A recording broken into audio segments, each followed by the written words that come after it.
3 minutes.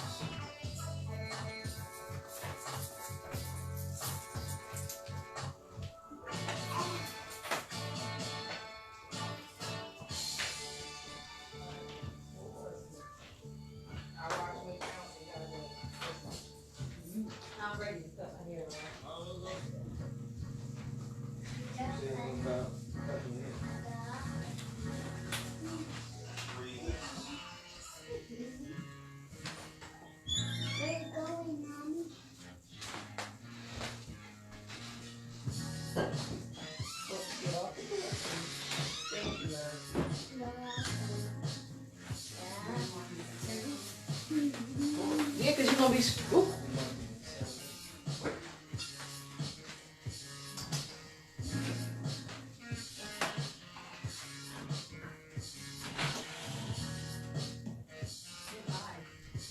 Yes.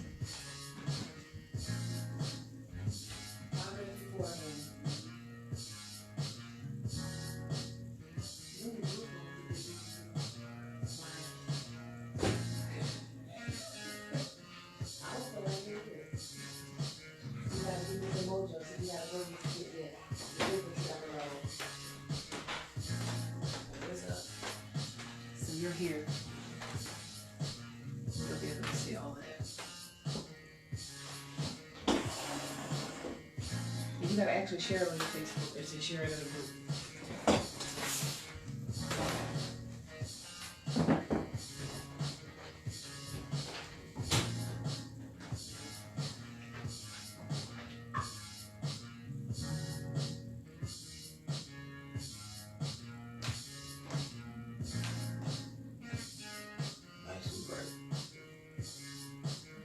Get a chair and shut your mouth.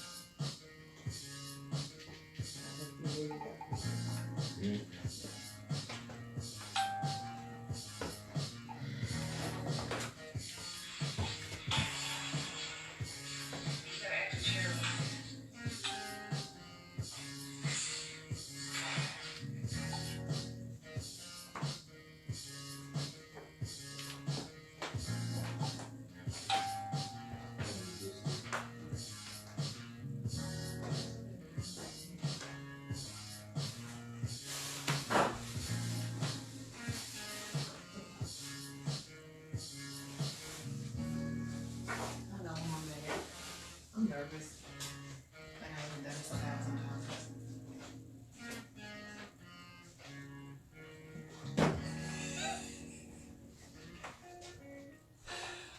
I'm used to seeing me, so I know where I'm positioned, that I'm appropriately positioned.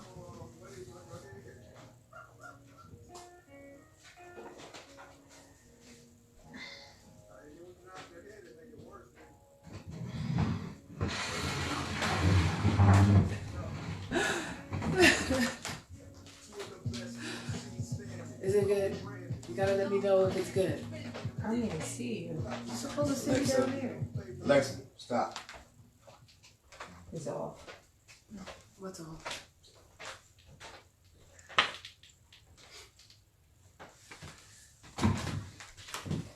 How's it look up there? I'm fine in the shot. It's good. Islam wars.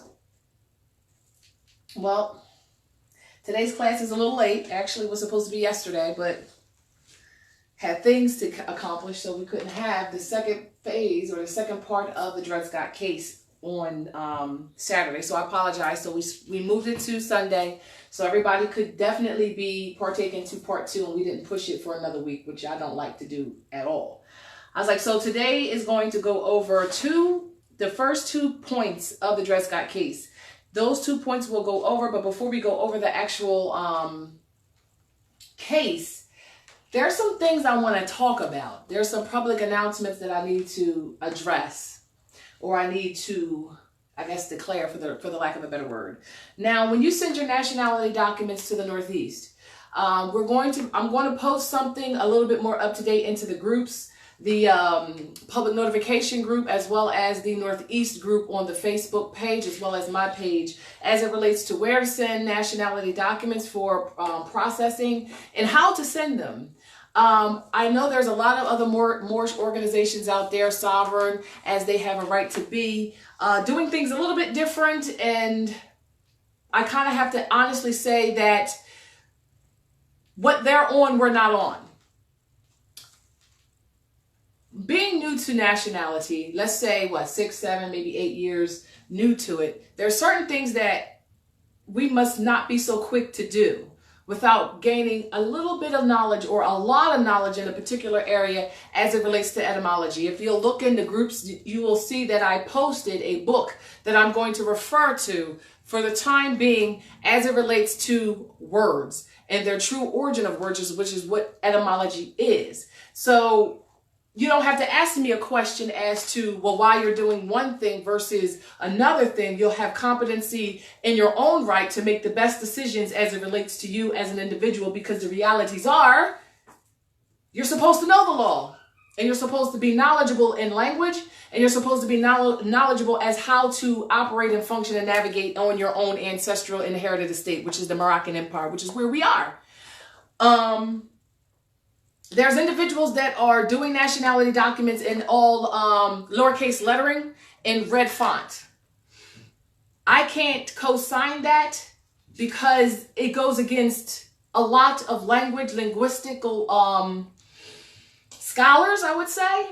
And until we have something very concrete that can substantiate it, and because we have so many other things that take precedence over creating something new when what was working for thousands of years ain't nothing broke, why fix it? I was like, so as it relates to lowercase lettering and as it relates to red font, we're not in agreement with processing your paperwork like that over here on the Northeast. So if you want your paperwork processed that way and you have your heart is bent on doing it that way, please don't send it to the Northeast, because my job is to be competent, as well as my job is to teach you to be competent. If you watch my videos, I have no desire to enslave my people, absolutely none. And the only thing that I want from us is to learn how to nation build, how to unify, and how to do things in honor and nobility. I was like, so I can't sit here and say that I can co-sign lowercase lettering and red font. I've seen a couple of documents come my way via emails that people are sending me different documents. For instance, the notice of removal. I received a document in all lowercase lettering and red font.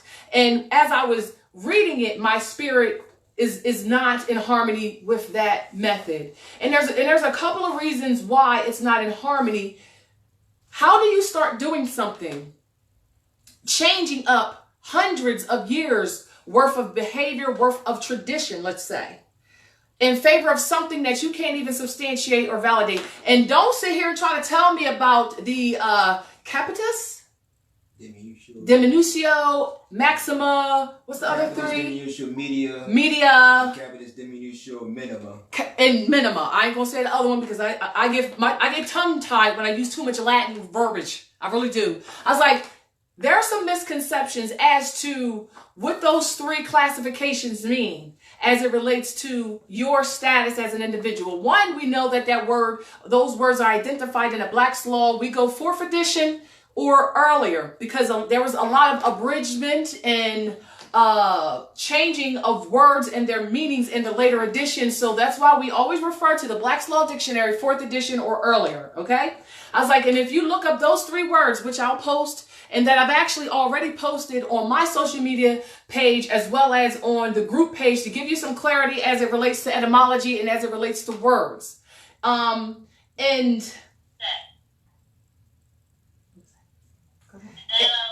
It's fine. And y'all, I don't want you to get confused because those 3 definitions specify a status of a man, and it's more the masculine energy, a male, because we know man is both feminine and masculine. They're both talking about the female and the male, and I'm only using those words because that's what you know, but they're not very noble words, which is why I don't like to use specific words. And once you get to establishing an understanding of etymology, you will understand why I correct you. It's not to belittle you. It's not to chastise you. It's just to correct your linguistics. Just like I would want you to check me when I say something in error. That's why we are brothers and sisters, and we're supposed to unite, and we're supposed to be a beacon light and help each other navigate back towards ourselves, because we are the ones who digressed and who left ourselves. Islam? So, as it relates to lowercase lettering, there's things that I posted on social media as it relates to a noun, a person. I even put people in persons, but I don't want to get too far off topic, because I think I'm going to share that topic on another class during the week that'll address that. But I do want to get back to Dred Scott. I just want to put a disclaimer out there. If you're sending nationality documentations to the Northeast, please send it in proper English. And the reality is, why would you want to change something when you don't even know proper English yourself? And how can you know proper English if you don't know etymology? And how can you sit here and validate changing something when you don't even know what's right and what's wrong? And one of the things we have to understand is that we have been miseducated intentionally. So we cannot defend ourselves when being attacked. And when I say being attacked, I mean being attacked in these battles, these courtrooms that have no jurisdiction over you, and the only reason that they are claiming it is because you don't know. And when you're on social media, it is so easy for somebody to deceive you and to get you to doing certain things. Noble Drew Ali said, some of your own wearing turbans and fezzes is going to put you back into slavery. I'm not saying that that's intentional. I'm not saying that it's willful and it's malicious. I'm saying we are coming back to ourselves. And in coming back to ourselves, it is our responsibility as nobles, not only to ourselves, but to our heirs and our born or yet unborn, to do the right thing. And when we don't know, we need to make sure we find out before we start pushing different agendas that go so against linguistics.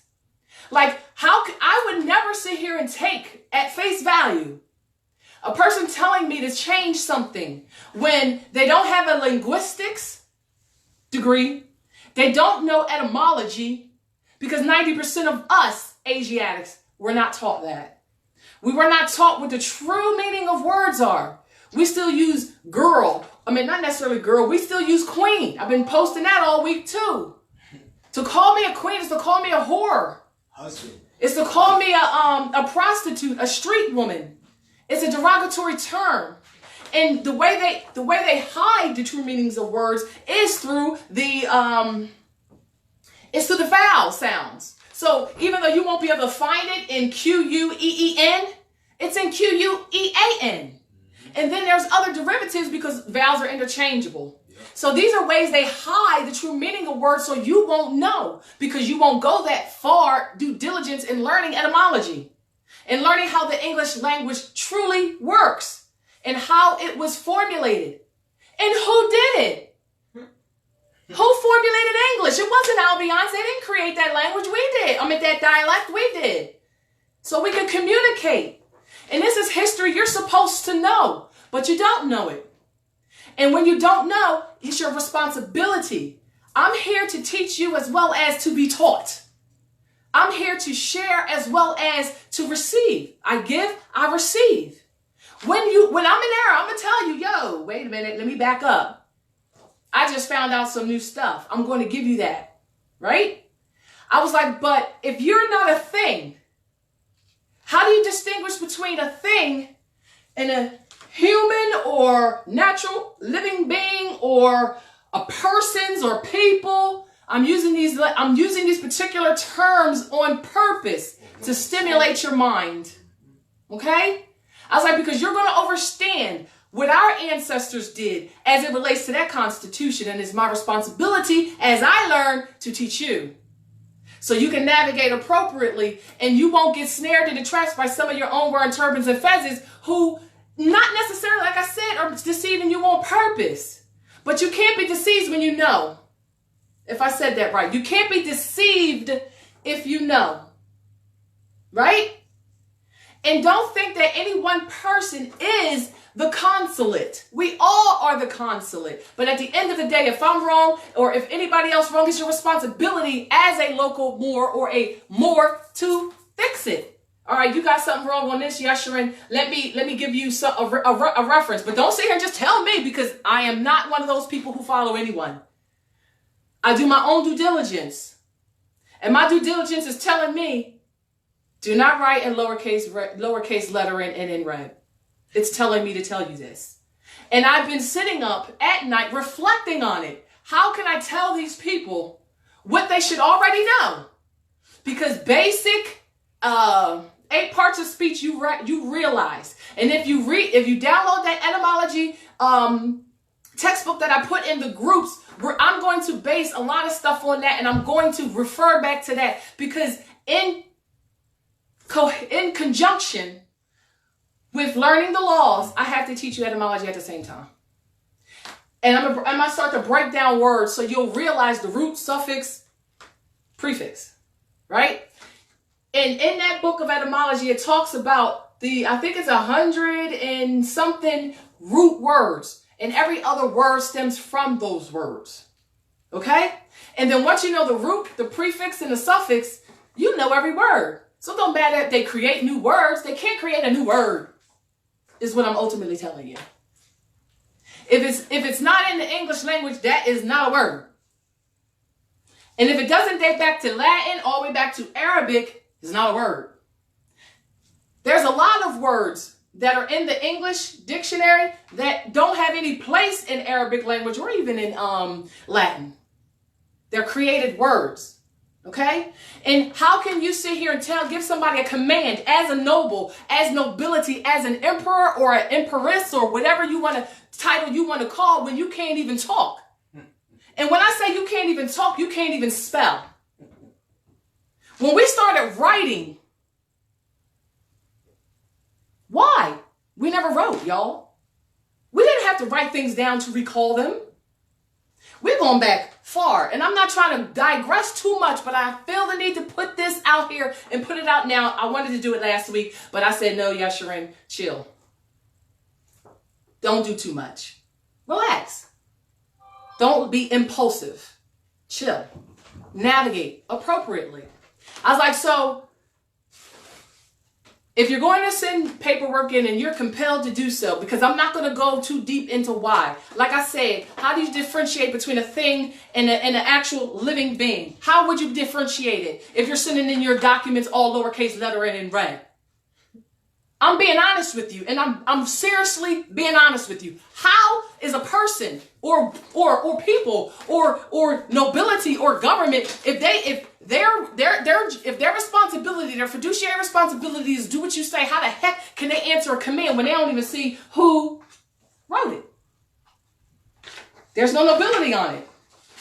It's all lowercase lettering. And how much substantiating did one have to prove to get you to seriously change it? And if your documents are coming in, if they're going wherever they're going, and this is to the consulates all around the world, but more importantly, the ones on Northwest Annexum. If a person, if a Moor, a national, sends your documentation in, as it is, you cannot change it unless they give you prior authorization to make that change. That means if they send it proper, the way you send it, they send it proper. You don't have the right to change their documents into lowercase lettering and in red and then send it back to them. That's fraud. Okay? How they send it is how it's supposed to return unless you got authorization by picking up the phone or sending them an email to let them know that you need to make the change and they okayed it. We can't sit here and hold Albions or other foreigners on our land accountable to the law when we digress from it as well.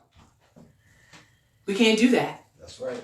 Okay? So if you send me documents that are in lowercase red lettering, I'm sending them back to you at your expense, not mine.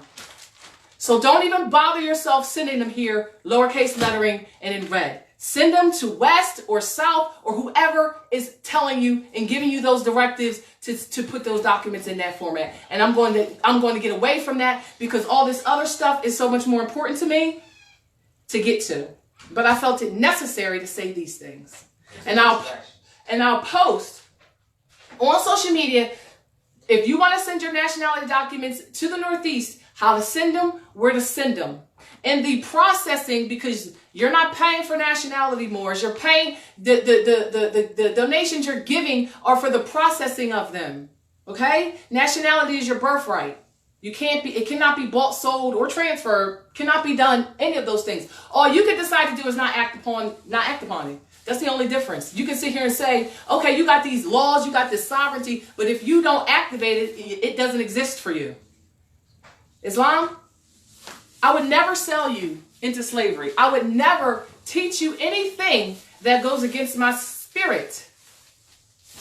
Because I love you and I hope that you love me. You're supposed to.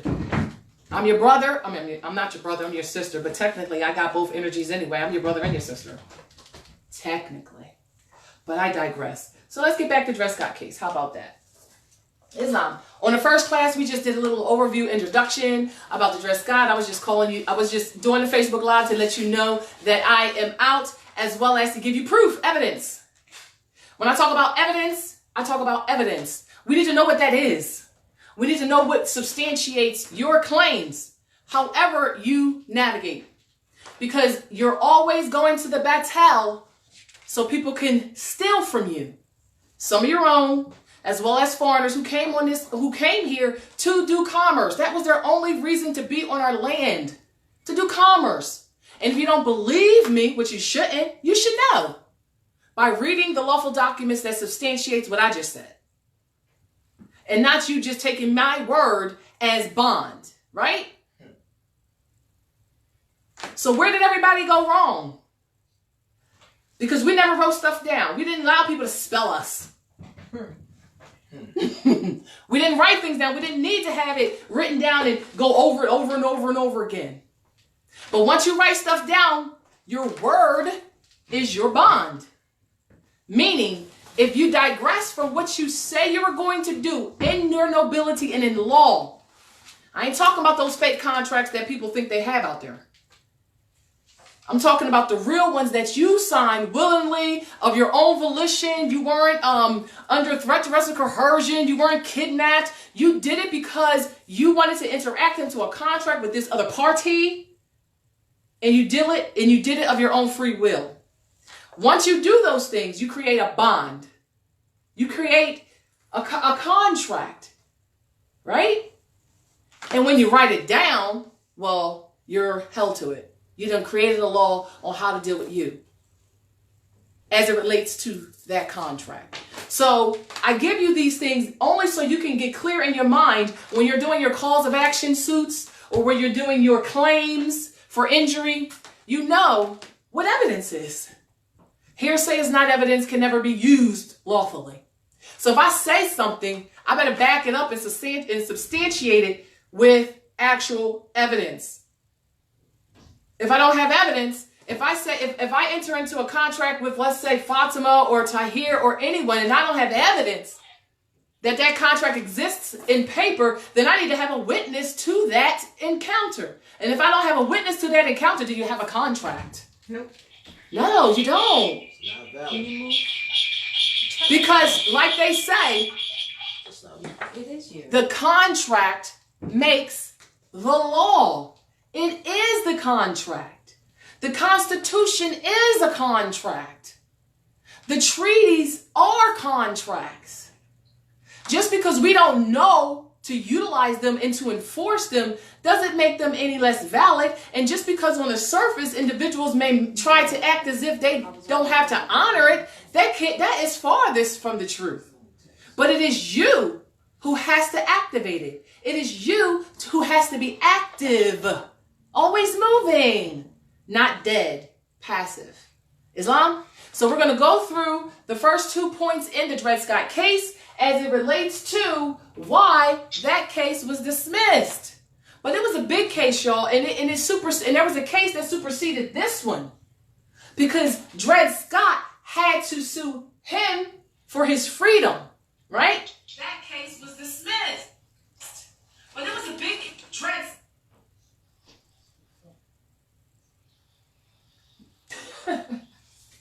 Islam? All right. I don't know if where everybody at is as in this training, but it's very important that you get this case. There are 50 so odd cases that are in addition to this that substantiates this case. And based on the stare decisis cases that preceded this one, he should have got emancipated. Just so you know. And the question is, can you read between the lines? Islam. All right, so Dred Scott was a plaintiff in error in this case. He was not a citizen of the United States of America. And he was not a citizen of the United States of America based on the Naturalization Act of 1790, which was an act of Congress. And that is based on the Constitution. Okay? We have to always recognize the Constitution is a commercial agreement. Okay, Morris? It's a commercial agreement. Now, when people say we got our own laws, yes, we got the treaties or whatever whatever we decide is our law that we write down. That's our contract. That's our oath. That's our bond. As sovereigns, we can do what it is that we want. It's our land, right?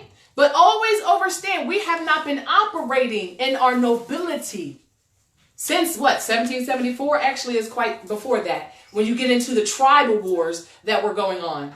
We'll get into that too. But I feel it necessary to start here. As you go to the battels for all of the libels. And know what a libel means. Look it up in a Black's Law Dictionary. What is a libel? We're going to stop right there. Stop. Somebody just asked, so how do we write our... Right, how do you write your appellation in all caps? I don't write my appellation in all caps. Who does that? I'm not a corporation. If you write it in all caps, and when we say all caps, do you know what I'm talking about? Dealing in commerce.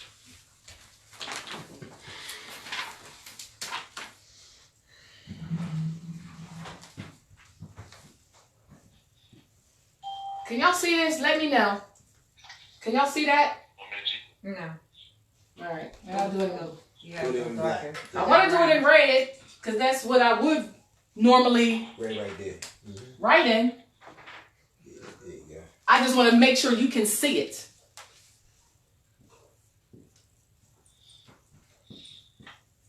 Can everybody see that? Yes. All right.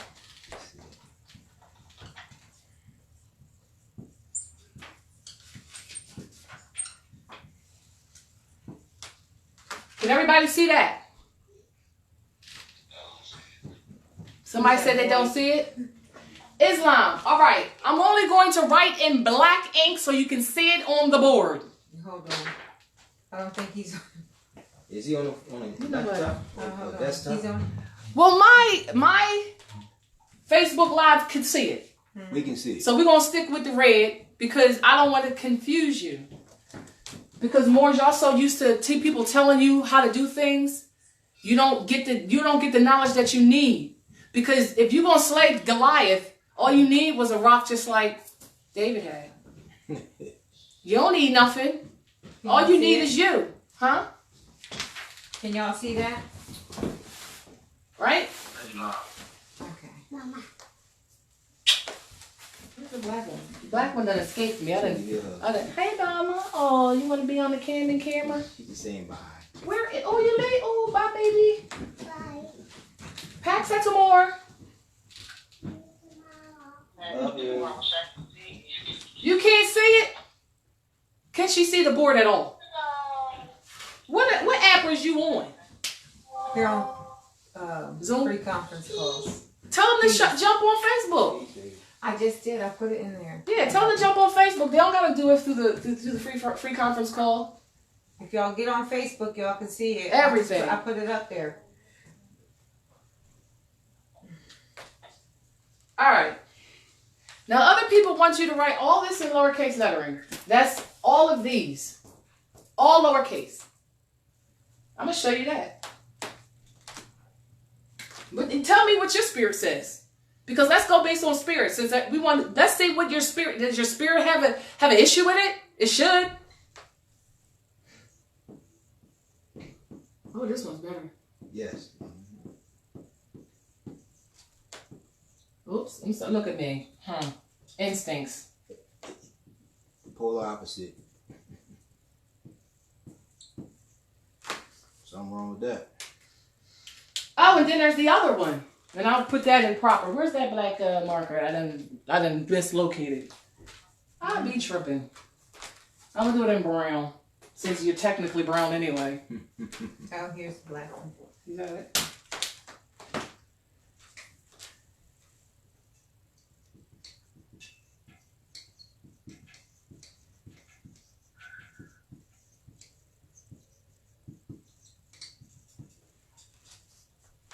What does your spirit says? Because based on what y'all been posting on social media, this one okay, what's that word? Capitis? Can y'all give it to me? Capitis. Capitis. Capitis. And what's the other one? Diminutio. Dimunitio. And then we have, all right, this one's supposed to be what? Maximus? This one right here? That right there, it allegedly is supposed to be minima. Capitis diminutio minima. Can you spell it for me? Capitis, yeah, same thing is up there. Yeah, minima. I got that. I'm just putting the last one here. M-I-N-I-M-A. All right, and what's this one supposed to be right here? That right there is proper English, so that would be capitis diminutio minima. Because it's proper English. You just said. Hold on, wait. Allegedly. Oh no, I want the proper. Okay, you confusing me. Capitis diminutio minima.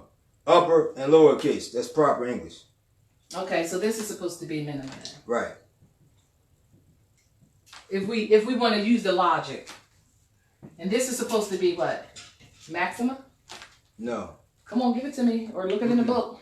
The one on the bottom, all black, all caps, is capitis diminutio maxima. Spell it. M-A-X-I-M-A. And what's this one supposed to be? That's that when right you're there, dead, literally dead. Allegedly, you're supposed to be the media? Minima, but that has not been confirmed. That hasn't been confirmed. We had 3. We have media.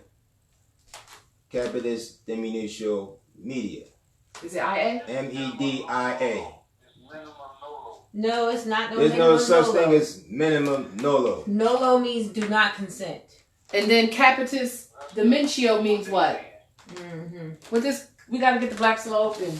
Capitis diminutium means what? Capitis diminutio means a diminishing of status. To diminish, stray away from. Capitis diminutio. Because you spell a human being's name in all caps, that's creating a libel, isn't it? That's a libel. So this is saying you lost status, right? Right. So why would you say capitis diminutio nolo? So what does nolo mean? I forgot what it meant. Do not consent. Do not consent? In law. Do not consent in law? Do not consent in law. So you hear some Moors who are incompetent using a word capitis diminutio nolo. Which is saying what? I do not consent to the law. Why would you have to write that? That's not even a word. But why would you have to write that on your documents? Wouldn't this suffice? Sui juris. What is sui juris? In your own right. In your own right. Why you need to do this? And what is these words for? Because they're Roman law, right? They're just showing you the different types of statuses of European males. That's what that's telling you. In Roman law, these are the 3 statuses of European males because women and children were property. They didn't have status at all outside of their consorts or their husbands. They were head of household. So they were the head of that household, and everything within that household was a resided. Thing. Identified. Because a res is a thing, right? I was like, so capitis, diminutio, and all of these three are expressing what a male Albion's status is in Rome, under Roman law. How did y'all get to thinking, or to, because y'all read things and then y'all just go run with it? How did y'all get to this? Because I saw a document on Scribd that had these different notifications. Okay, the maximus is when it's in all caps, or the minimus is when it's in lowercase and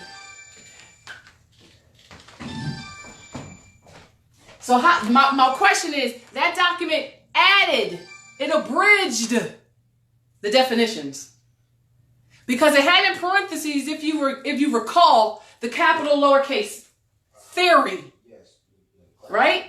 It had that.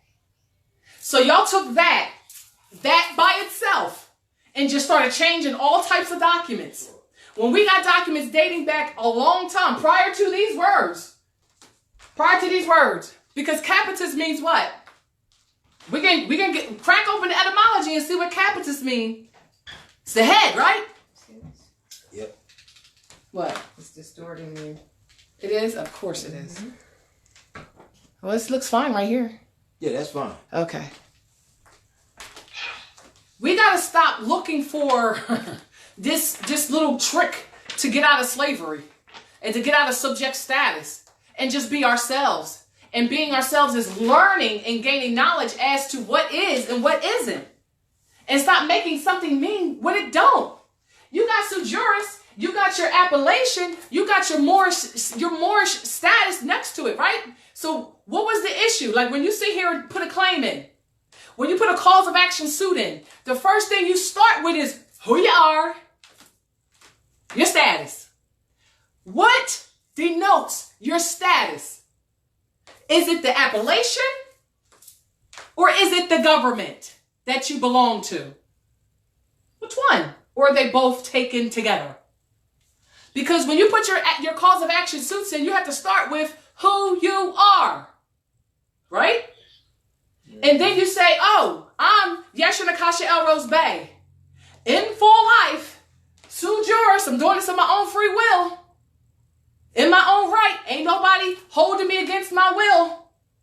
It's who I am, right? A foreign national, a Moorish American national, right? So, if I say I'm Sharon Tracy Gale Bay or Yeshua Nakasha Elrose Bay, and I'm in full life sui juris, a Moorish American national from the Moroccan Empire or Northwest continent, like we could sit here and make that status a whole paragraph if we want to, because we have been titled so many different things. We could say we the Mohawk Indians. We could say we indigenous, aboriginal. I don't like that one. Original, indigenous, whatever you want. But if we just do this is all we need to do. And then put this here, capitis diminutio nolo? What that doing? What are you trying to spell? The concept is, if your name is in all capital lettering, right, you're considered civil little mortuus, dead in the eyes of law. So someone who is really untrained and astute will think, oh, well, if it's all lowercase lettering, it's the opposite. It's the opposite. Is that where we're going with it? And that's not even following the rules of language. Right. And why would you just jump on board to say, okay, I'm going to change everything that linguistics, language, I don't even know a language, right? Because do anybody know a language that's only speaking English dialect? We're going to take it and run with it. No, that must be it. Because it's all lowercase lettering here. And then it's all uppercase here. So if it's all uppercase there, that means you're dealing in commerce, or all caps is dealing with the corporation.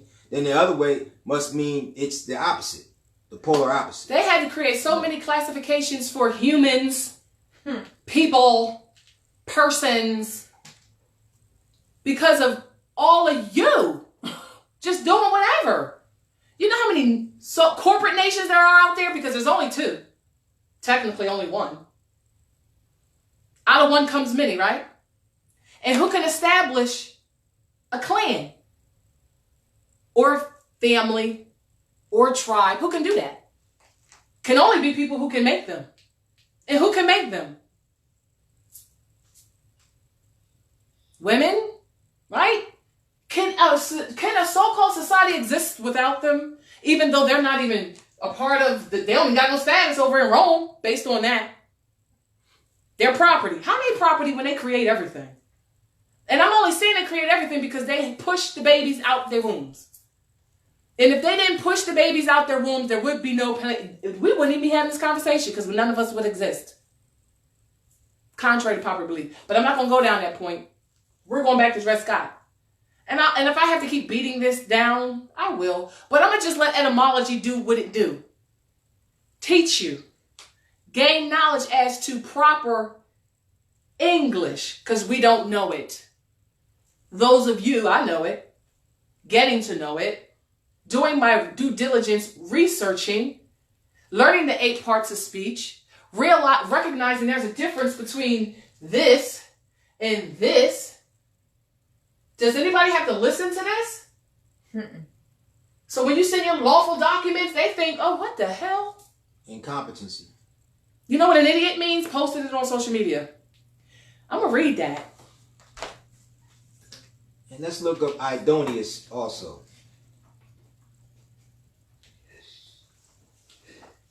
All right, so we have liable and we have idiot.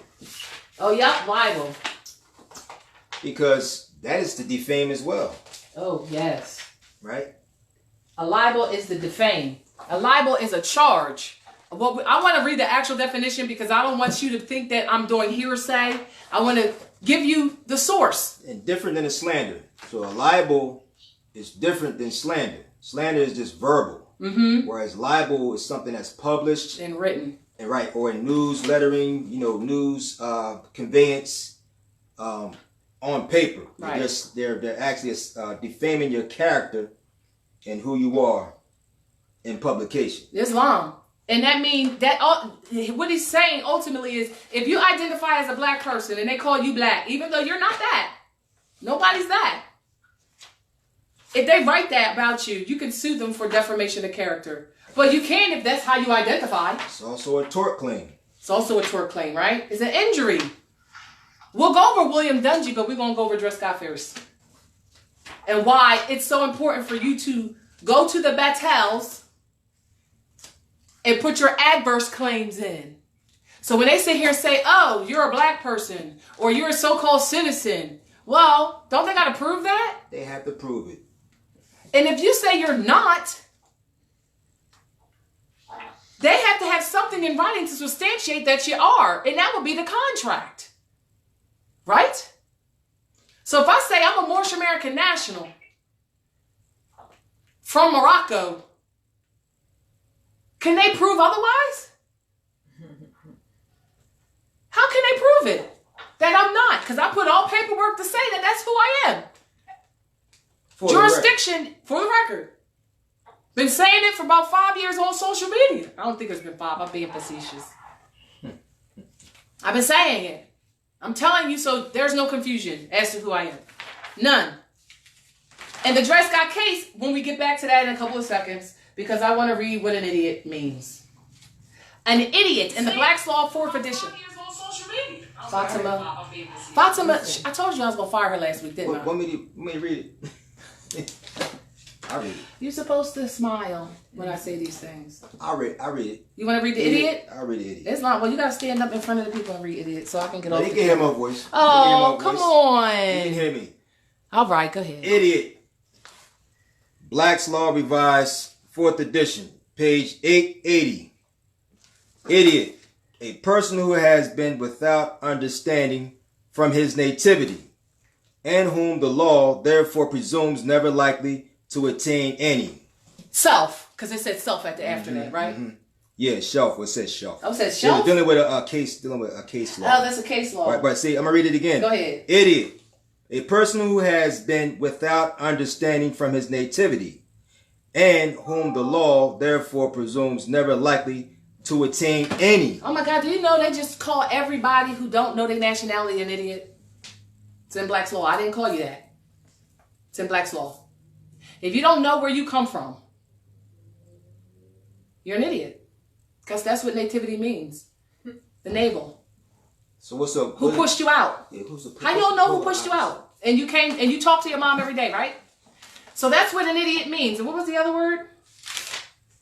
The other word was we're gonna give this one to him as well. Idoneous. That's IDONEUS. Idoneous. Same page, 880 in Black's Laws Revised 4th edition. Idoneous, Latin, in the civil and common law, sufficient, competent, fit or proper, responsible, unimpeachable, idoneous homo, a responsible or solvent person, a good and lawful man, sufficient, adequate, satisfactory, idonia cautio, sufficient security.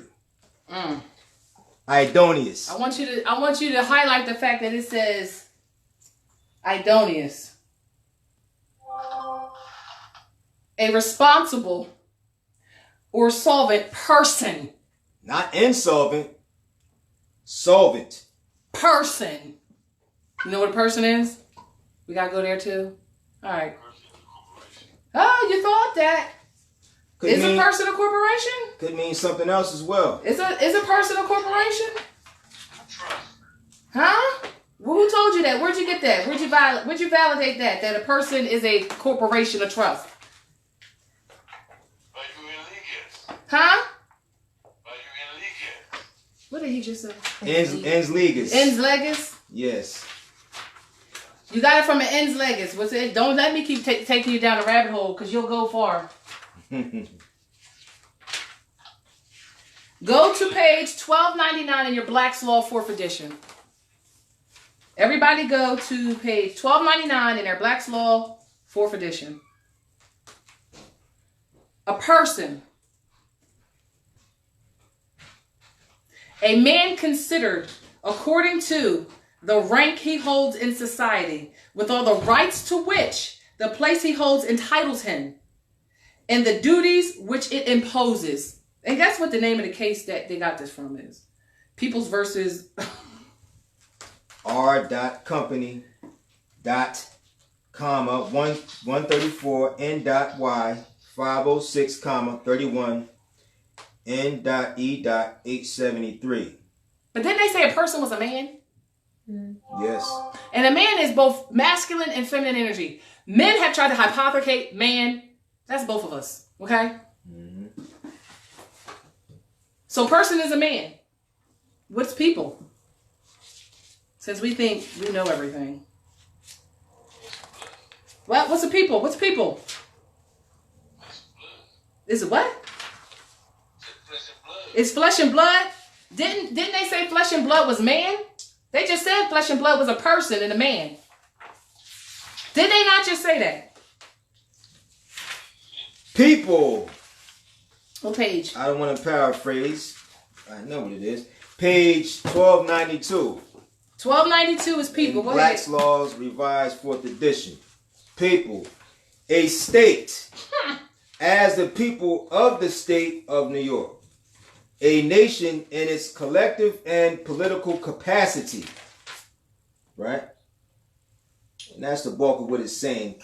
The aggregate or mass of the individuals who constitute the state. Definition for people. So which one are you, Moors? Are you people or are you persons? I know I just threw you through a hoop. Which one are you? All right. People.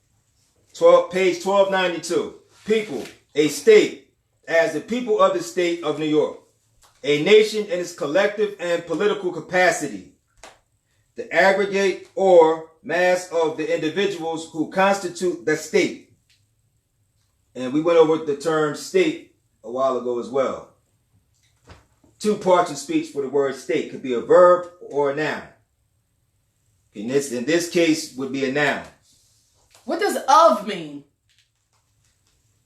Which is a preposition. There you go. And what does it mean? From. It means from? You sure? To be a part of, but not necessarily the original. You're a part of? Using of in the same sentence? Fatima, come on, you ain't said nothing yet. What does of mean? You gonna go into Black's Law? No, we're gonna stick. Hold on. We went over idiot, idonious, libel, and there was another term we were supposed to go over. Libel. We did the libels? We did the libels. We did libel. We gotta write that down. What we going over? Idiot, idonious, person, People. We went over all the. No, we didn't really go over the capitis, but we went over it all. It says on page 1232. Of is on page 1232, Black's Law 4th edition. Okay. It says a term denoting that from which anything proceeds, indicating origins, source, descent, and the like, as he is of a race of kings. From. Like I said, from.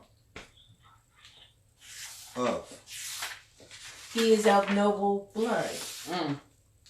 Right. Stone versus Riggs. That's Okay. that's case law for you. It's long.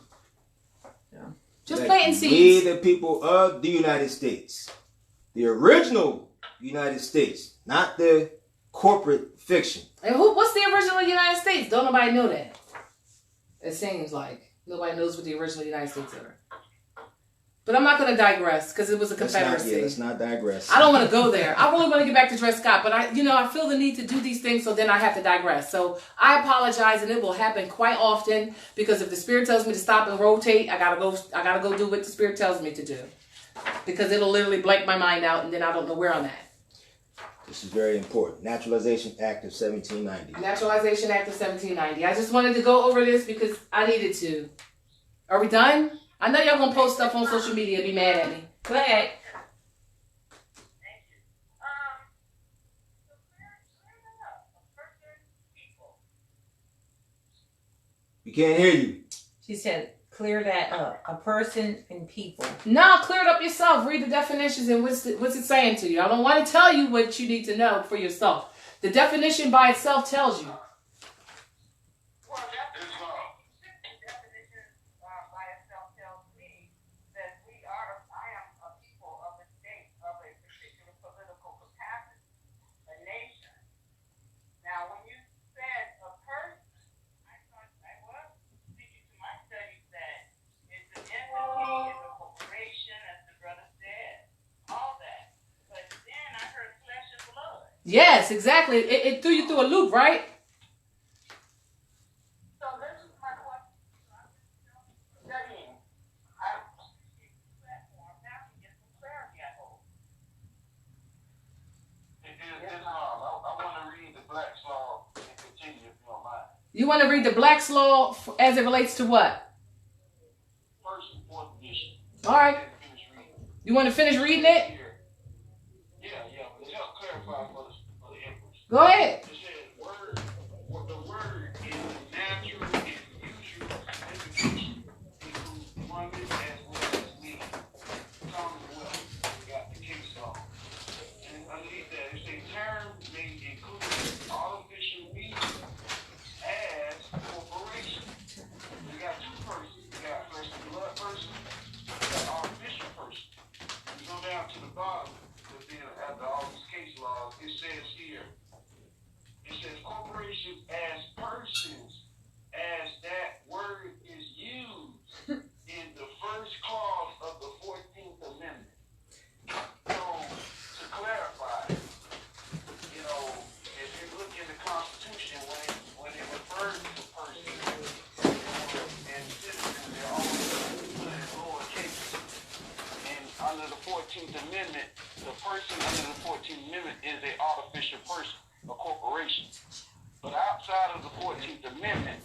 person can be flesh and blood. Just to clarify, natural person, if you want to be Exactly. specific. Right. Natural person. Natural person. Islam. Speaking of, I'm not going to go there. Speaking of the 14th Amendment, but we'll save that for another class because I want to get into Dred Scott case, not unless Tahir has something to say. Well, the only thing I have to say about the 14th Amendment, it has never been ratified, and it was created out of fraud by foreigners who call themselves lawyers, right? And why did they establish? Who owe allegiance to Britain, British Accreditation Register. And the question you have to ask yourself is why did they feel the need to add that negative private law and try to codify it under the supreme laws of the land, which it's not. It's a private law. It's a private contract. Right? What were they talking about in the 14th Amendment? That they were trying to make corporations equal to what? Persons, natural persons, right? They were trying to give rights to corporations. That was the whole purpose of the 14th Amendment, right? And then when we think about the so-called black people or the so-called colored people or the so-called, what's the other words? All those words that, they decide, every 50 years to relabel who we are because we don't know who we are. So they keep just making up stuff and just telling us, oh, this is you this year. Oh, keyword Negro. Negro, that's another one. So they created that to make you a corporate person with simple rights. Pardon me. It's on. Well, auntie.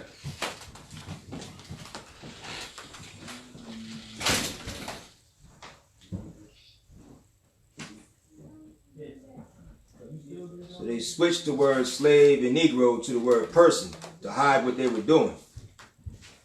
Remember the Dred Scott case, it pre-existed before the 14th Amendment came about. By how many years? Not that many. By about 11 years. Yeah. Was it 11? It came out in 68? 1868. Never been ratified. Never been ratified because it could never be ratified. When we talk about the Constitution, who can ratify it? Who can ratify the Constitution? Who can create new laws? The nobles. Who has the ability to do that? That contract, that Constitution is ironclad, just so y'all know. Ironclad. It's the reason why I said people and persons. It's the reason I'm using these terms and trying to activate your recall. Because ain't nothing new under the sun. We ain't new. We've been here many times. We already know this. That's my point. There was a noble. So we got kicked off. There was a noble. Y'all did?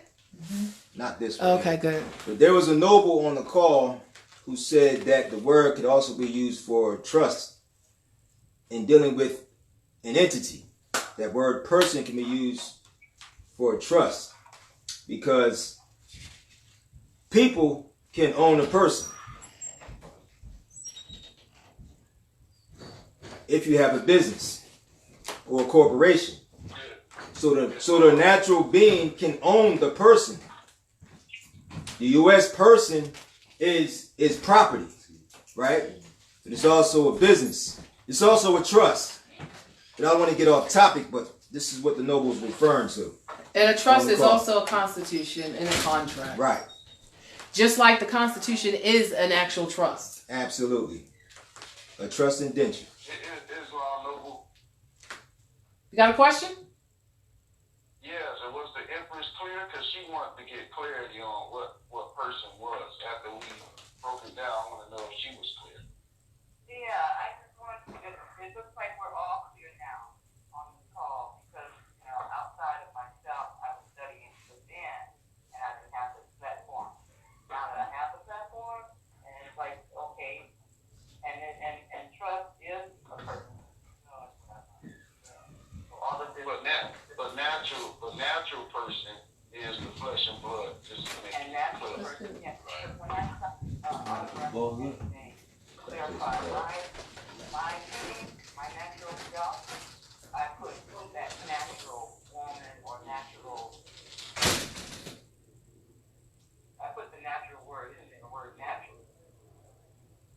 Why did they create the 14th Amendment? We're getting beyond. Why did they create the 14th Amendment, y'all? It wasn't about Negro colors or black people. Okay? Wasn't it free and give you no rights?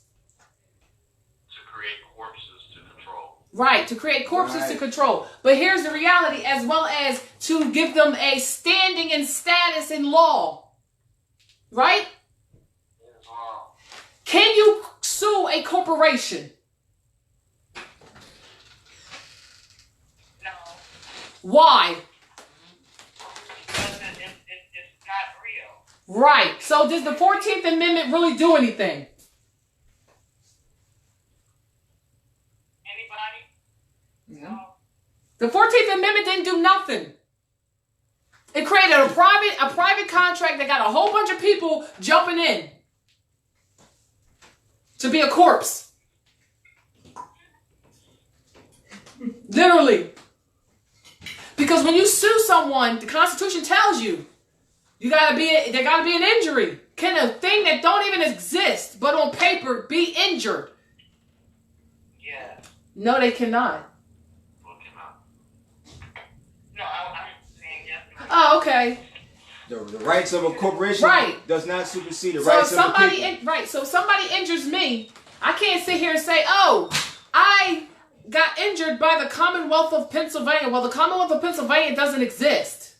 It doesn't. It only exists on paper. Legal fiction. So the question is a legal fiction. So the question is, who is the Commonwealth of Pennsylvania? Who would be the natural being you would be suing? The CEOs or the governors or Right. The puppet masters of Right. that corporation. Right. So when you put your cause of action claims in, you have to say that. Because a corporation can't injure you. But the CEO who operates that corporation, or the board of directors or the board of trustees, they have a number of names to hide themselves. They wanted to hide themselves behind the corporate fiction so you wouldn't know who the heck you really need to be battling in the battle.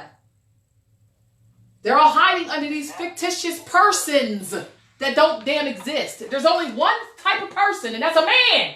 It's my point. It's my point. And the dictionary just told you that it's a man. yes. In his individual capacity. And people are what? A state. A So nation. that's a collective, ain't it? State and a nation. It's a collective. Part of speech, noun. It's the difference. So when you read it, now that you can understand what it is I'm saying, and you read the darn commercial contract that gave people a status who did not have one independent of Great Britain, because they were serfs. They were, what else do they call them? Paupers. Paupers. They were Pilfers. peons. Peons. Love that one. Peonage. Right? They asked us to assist them. Vagabonds. Vagabonds. Right. And these are not derogatory terms. This is fact and law. Right. So don't think I'm insulting you. I'm not. I'm telling you what is, so you can fix what isn't. So we can all ride around here in peace and love and harmony, and not trespass another. Because the war is only in the battle.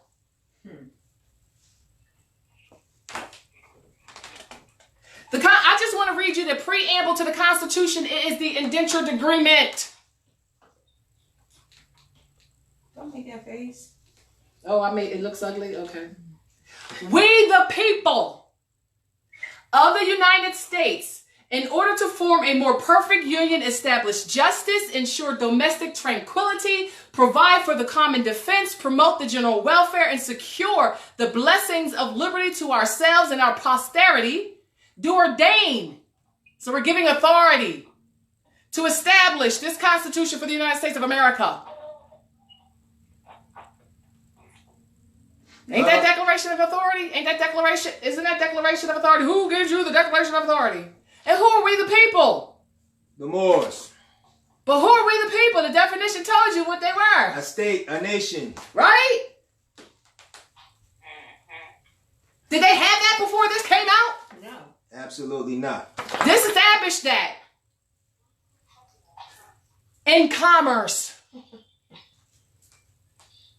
We gotta stay on topic on what this commercial agreement means to them, what they took oaths and bonds and duties and all that. Two, they took oaths to this. We're gonna talk about that under this in a second. I'm just giving you a little introduction. I like to do those things. Right? Because they didn't have independence. They were under the Roman laws. They didn't want to be under those anymore, y'all. That's why they did their emancipation, their expatriation through their Declaration of Independence. What she say? Oh, Okay. Okay. And I'm going to tie this all up, but it's going to take me more than one class, so bear with me. I'm giving you these pre-filters because let me tell you, Moors, there's a reason why you're not titled in this document. They're not saying, oh, Moorish American nationals. They're saying the inhabitants of this. They're saying the citizens of this. They're saying the 3/5 of a person. They ain't talking about you. Nope. In this document. Why? Because you're the ones that made it.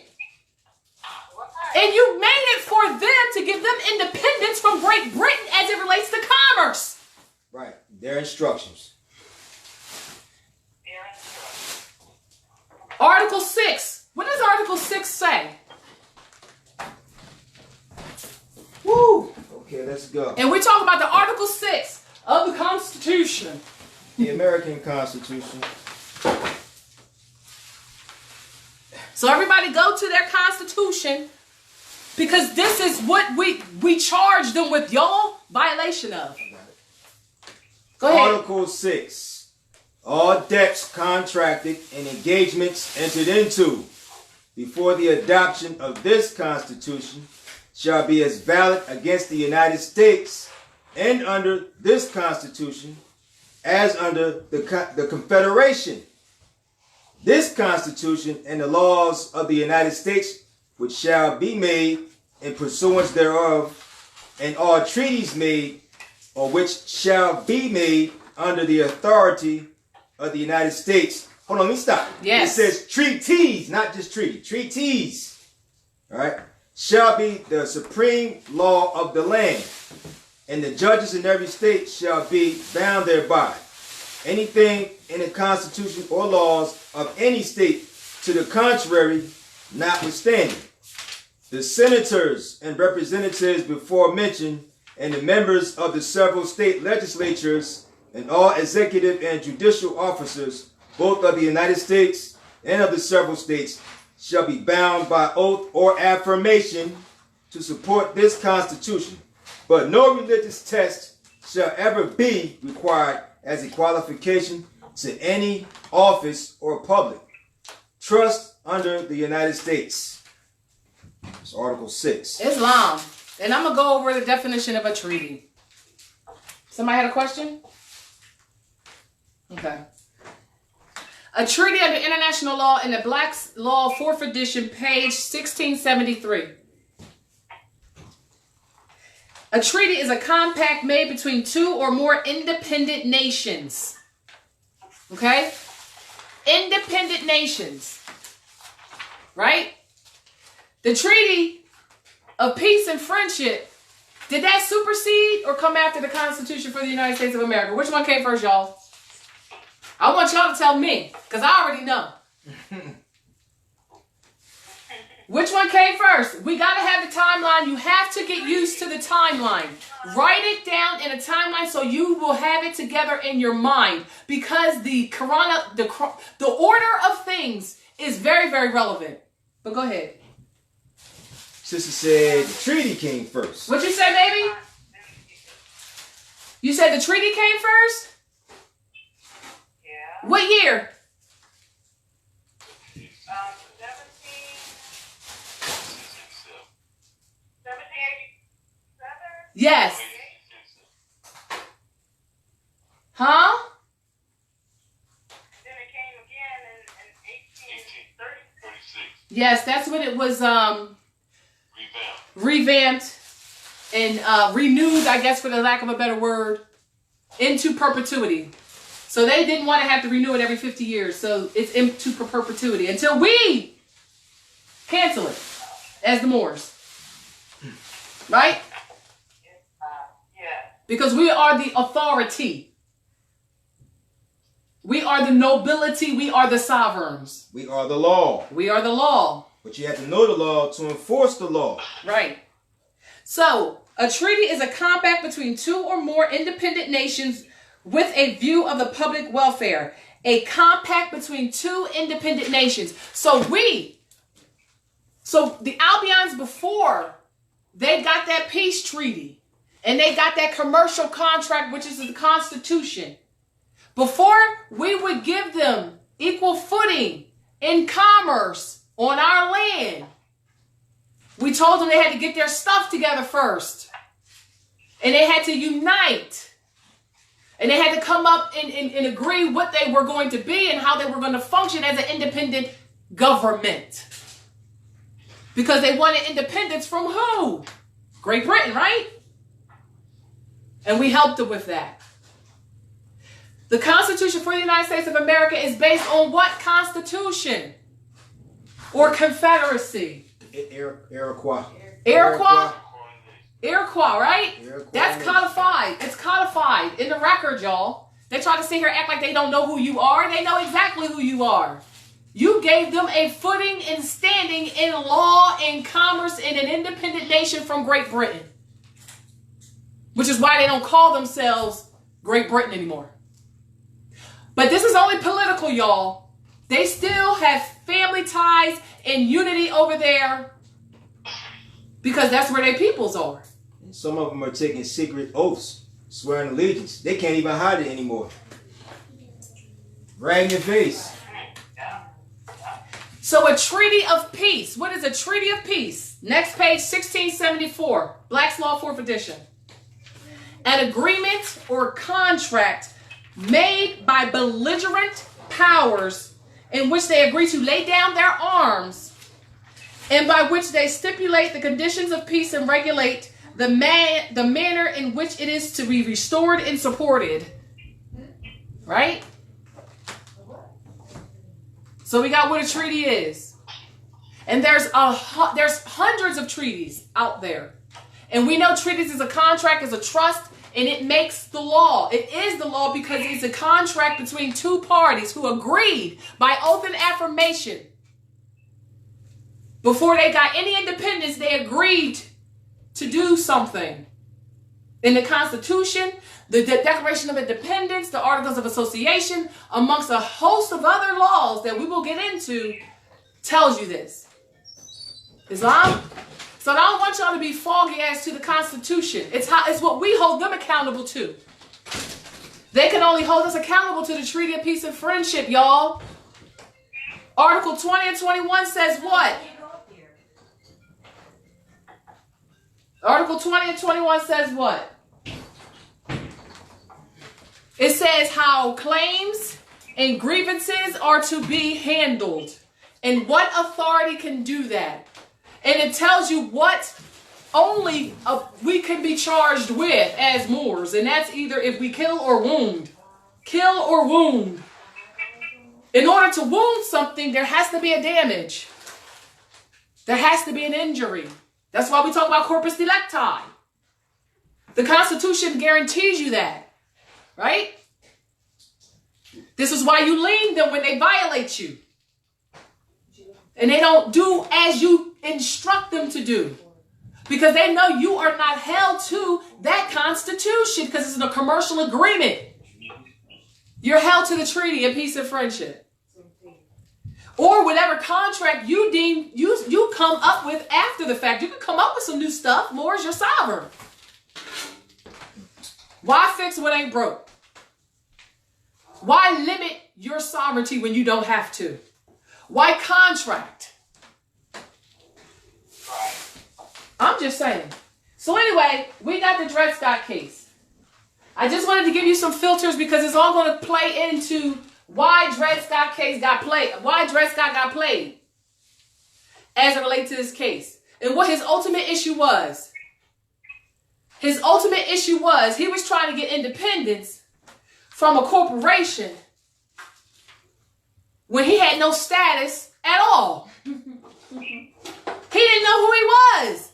There was no law to support him and that he could use to defend himself.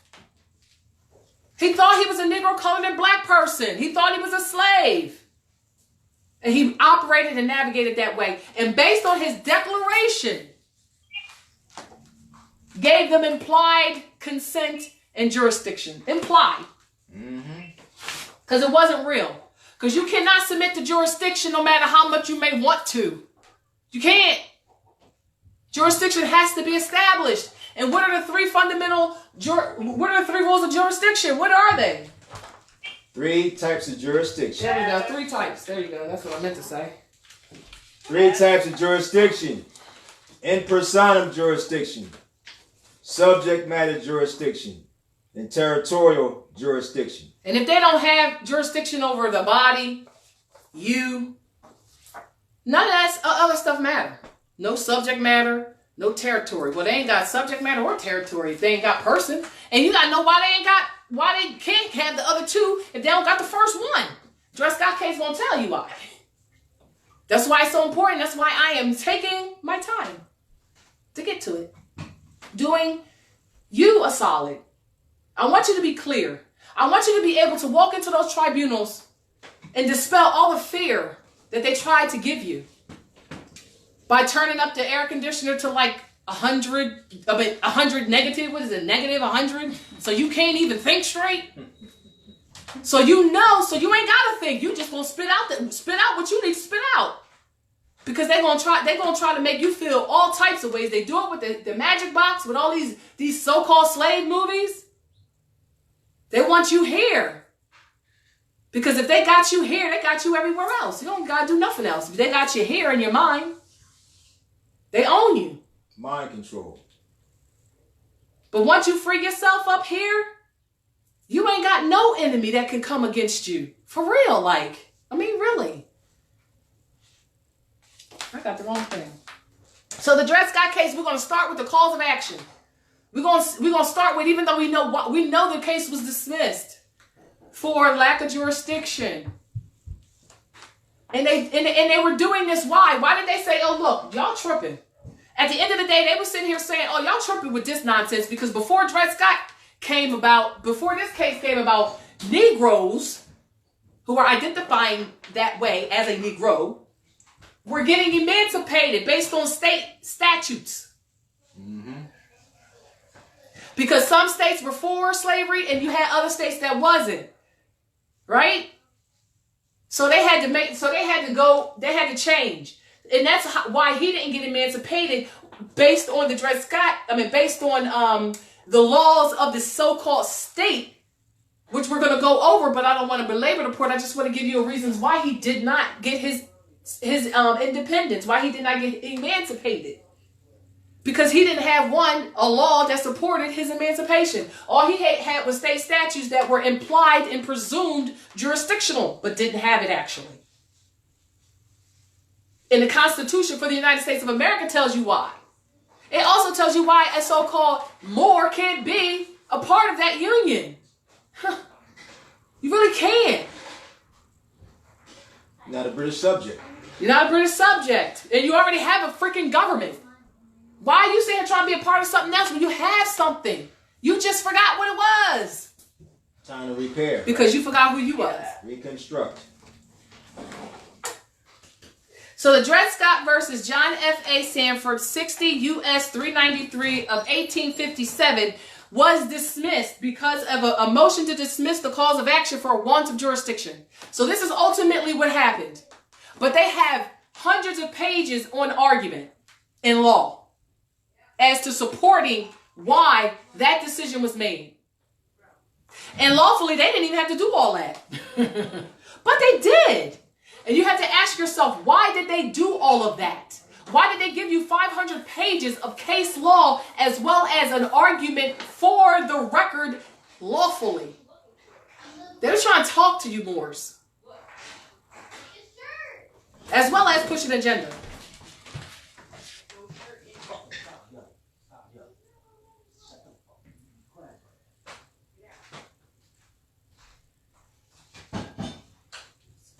Any movement is necessary to exercise jurisdiction.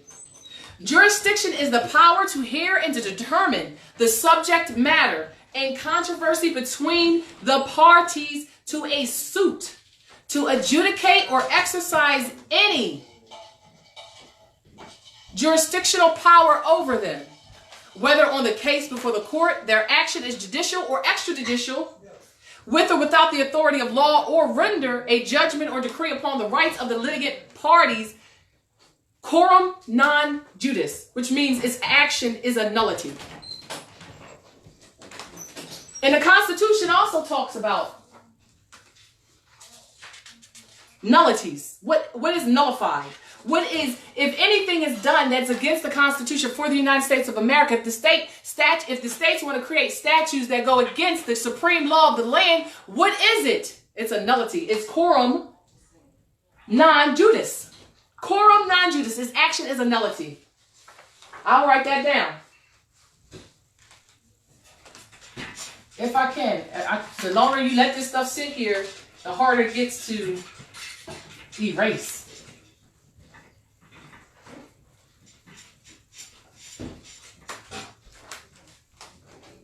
So it's coram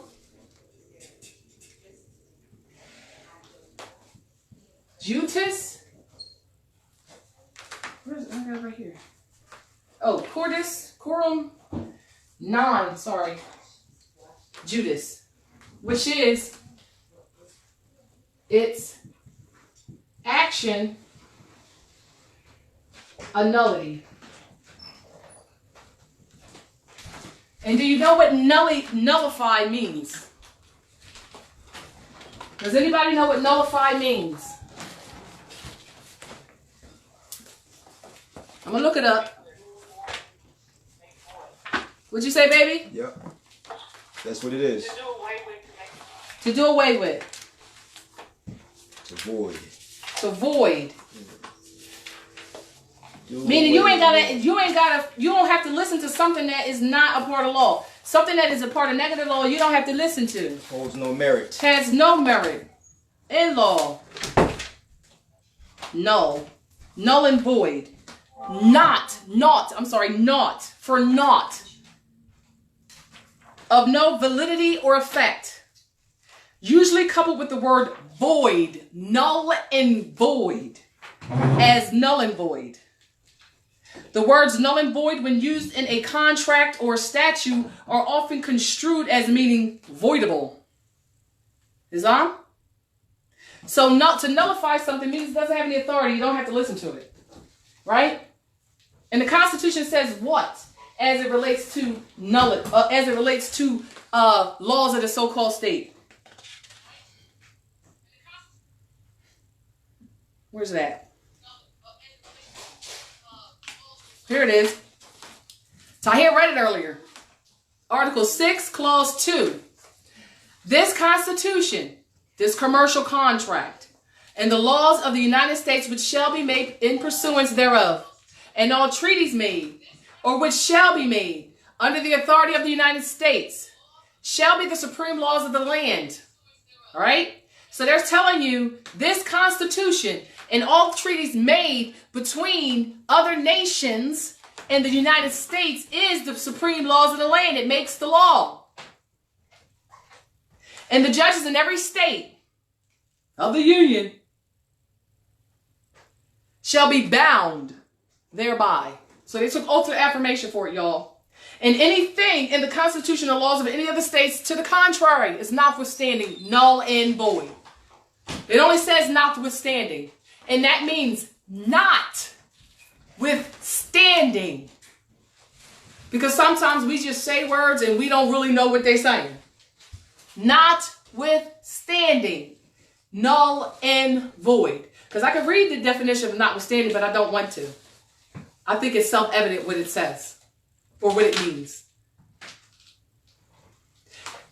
Clause 3 says, the senators and representatives before mentioned and the members of the several state legislatures and all executive and judicial officers both of the United States and of the several states shall be bound by oath or affirmation to support the Constitution, but no religious test shall ever be required as a qualification for any office or public trust under the United States.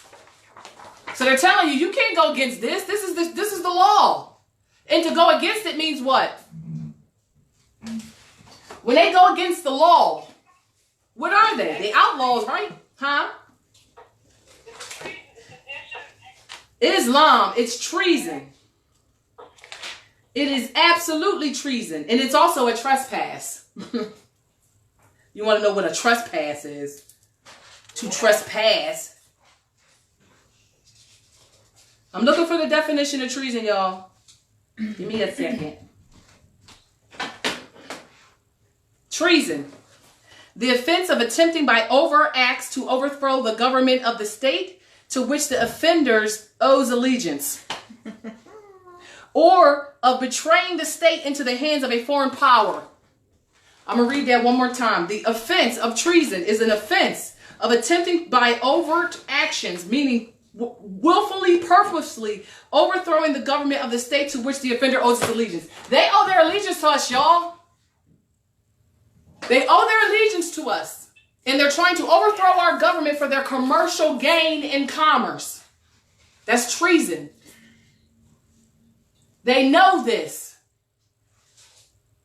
And you can't use, I didn't know. I was scared for my life. I mean, they have and it's my job. I'm just doing my job. Okay, well, you might want to get another one. Because your job is going to cause quite a lot of harm. And if you don't care about yourself, care about your babies, care about your families, because you owe, if not a responsibility to yourself, you owe us responsibility to them, because they shouldn't have to pay for the trespasses you perform, because they will be subject to that, automatic. Because when the liens go through and the convictions go through, that's not just pushing you off the land. That's pushing everybody in your household off with you. Automatic. Unless they defect, right? They get nationality or not nationality, or they become subjects again. Or they allegiance themselves back to the actual government, which is the Moroccan government, who created and established everything for them to have an independent standing in commerce. That's why they're here. Commerce. Islam? So Dred Scott case.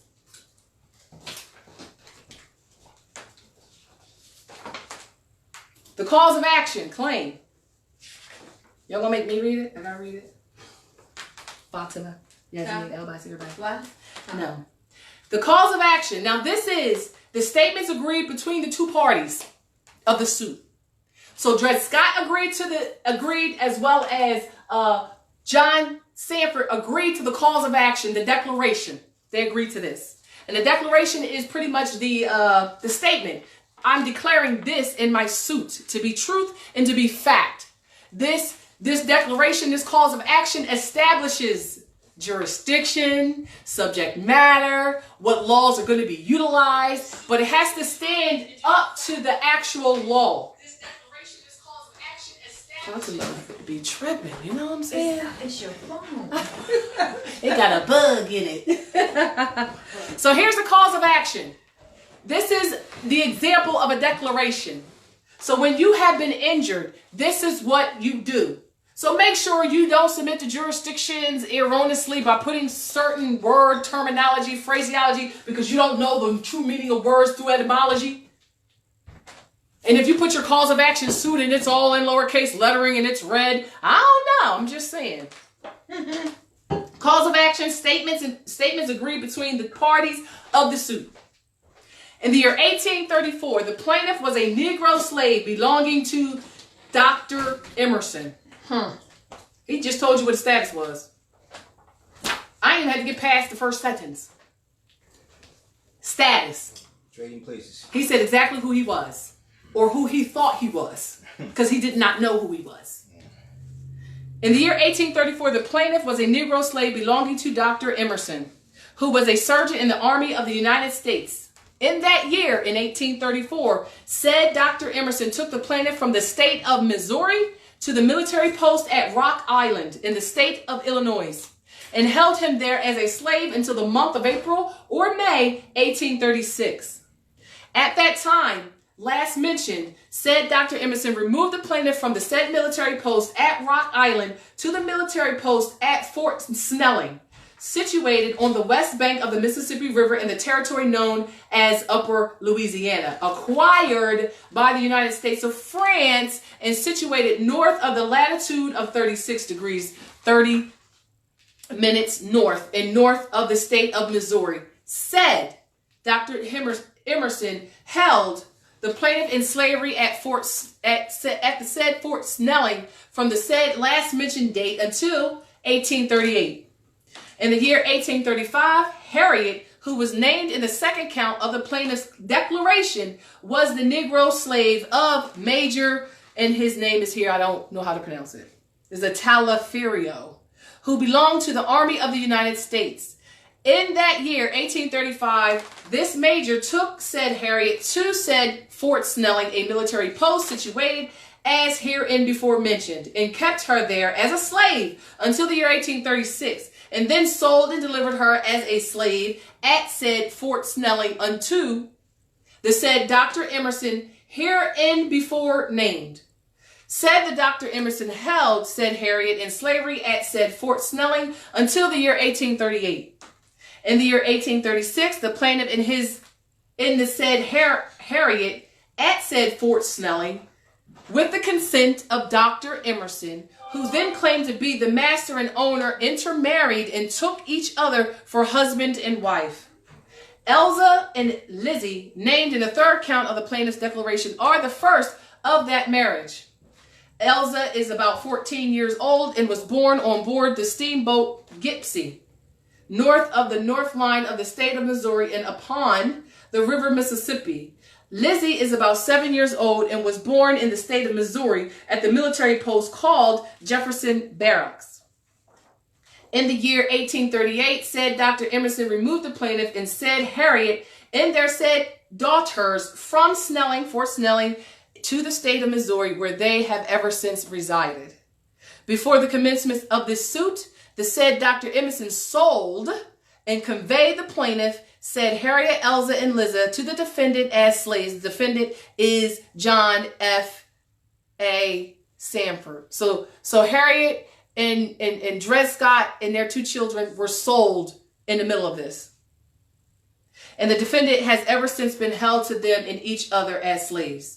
Dred Scott also had before been, this is just a note.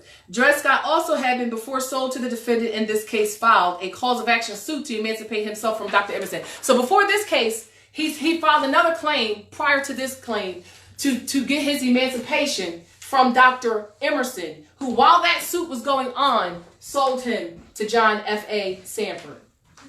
And there was another case prior to this case for emancipation where Dred Scott filed a suit of assault and false imprisonment by Dr. Sandford. I think he's a doctor. Dr. Sandford, because he held them and he beat them because they kept trying to escape. So this is the background to, as well as the declaration and cause of action that Dred Scott agreed to. Mm-hmm. Yeah, he agreed. He agreed that he was a Negro. He agreed that he was a slave. And he agreed that he was property. Yep. In his declaration. Because when John F.A. Sandford filed his rebuttal, Dred Scott agreed. He didn't contest the declaration of John F.A. Sandford. Okay? And all of that is how so-called states imply and misconstrue what you say into giving jurisdiction. Islam? So given these essentials, Now we have facts in the case that have to be talked about, and there's a multitude of them. Today we're only going to go through 2 because we went through a whole lot of other things prior to actually starting class. So we're only going to go through 2. All right. And the first one is this. The Supreme Court held that petitioner, litigant, plaintiff, Dred Scott, was not a citizen and could not bring the action in the court because petitioner, litigant, plaintiff, was a slave of African descent. That's their claim, right? The African race is not and never was recognized either by the language or purpose of the former, and it has been expressly excluded by every act of Congress providing for the creation of citizens by naturalization. Excluded, I'm going to read that part again, by every act of Congress providing for the creation of citizens by naturalization. These laws, as have already been remarked, being restricted to free white aliens exclusively. And we're going to read the definition of free white aliens, i.e. persons. Islam? And because we know persons, they talking about what? A man, right? Mm-hmm. Both masculine and feminine energy, right? Right. It could be a corporation too. And this was a comment by one of the justices when they were giving their arguments for as well as against it, right? Against this case at the Supreme Court. After it went through different levels of the circuits and the appeals and different things like that. Because this case was so big, it went through a whole lot of levels within that court judicial system.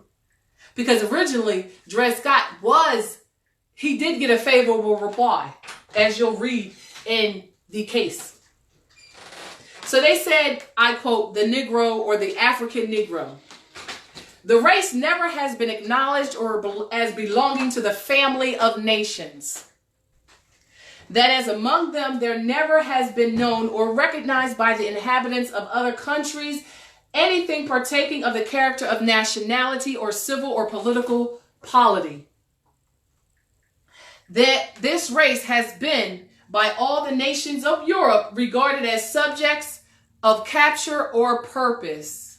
Now they're talking about nations of Europe because they know darn well that contract was between, I'm just going to say it. No, I'm not going to say it. As subjects of commercial or traffic. So the African Negro was a subject of commercial or traffic. And that the introduction of that race into every section of this country was not as a member of civil or political society, but slaves as property in the strictest sense of them. So they're letting you know, wait a minute, Negroes ain't part of this union. They're not part of this union, and they're not a part of the nations of the League of Nations. What was it? What did it say? The nations of Europe. So they're making a distinction. Who this commercial agreement was between. All right? The Negro was not a part of it because there's no such thing as a Negro or black or African American in law. And there's a reason why that is, and I'll let you ponder that. He was regarded and owned in every state in the Union as property merely, and as such was not and could not be a party or an actor. Read the definition of actor. It'll blow your mind. I'm not going to read it today. Read the definition of actor. I'll post it on social media. Much less a peer in any compact or form of government established by the states of or the United States. So people, that's the first part. That's the first point. What I'm trying to tell you is that if you identified as Negro, colored, black, African American, you had no standing and status in law. You were civil or mortuus because you were operating outside of nations. You were operating outside of anything that could help and defend you. Completely. And this was intended so you wouldn't have a status and standing, and they could continue to violate and keep you under a administrative type of status, meaning what would they call it? A minor or an idiot or what else they call of not sound mind and body. They call you you're declared as mentally insane. Yes. Because you don't know who you are, you don't know the laws, and you are outside of it, which just makes you an outlaw.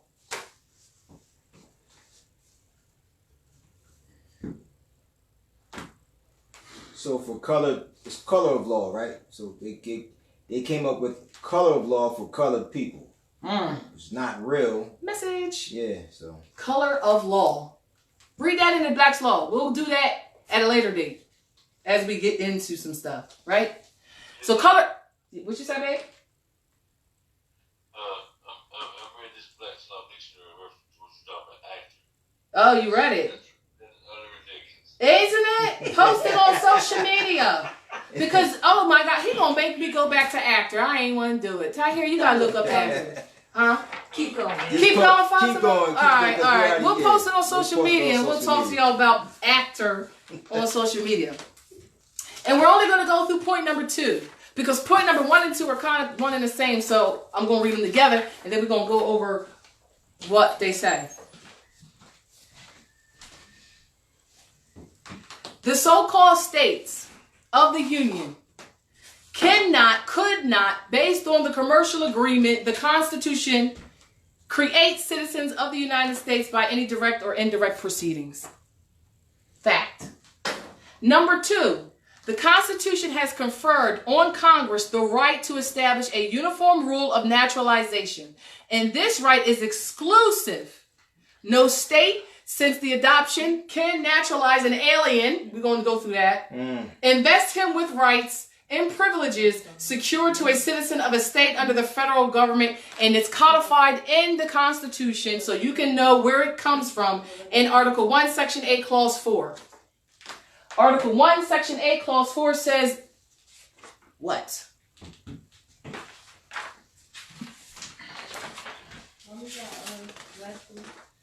I'll give you 2 seconds to get there with me because you should have your Constitution out for today's class.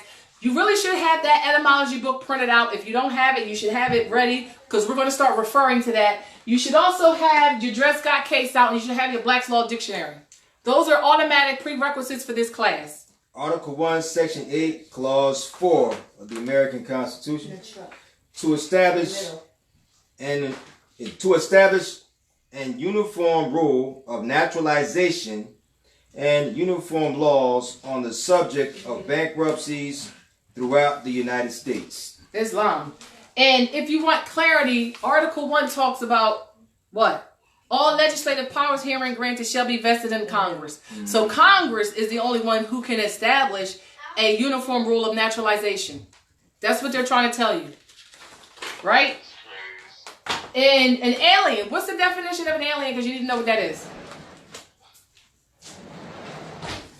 You're aliens, people. You've come from outer space. We're all aliens.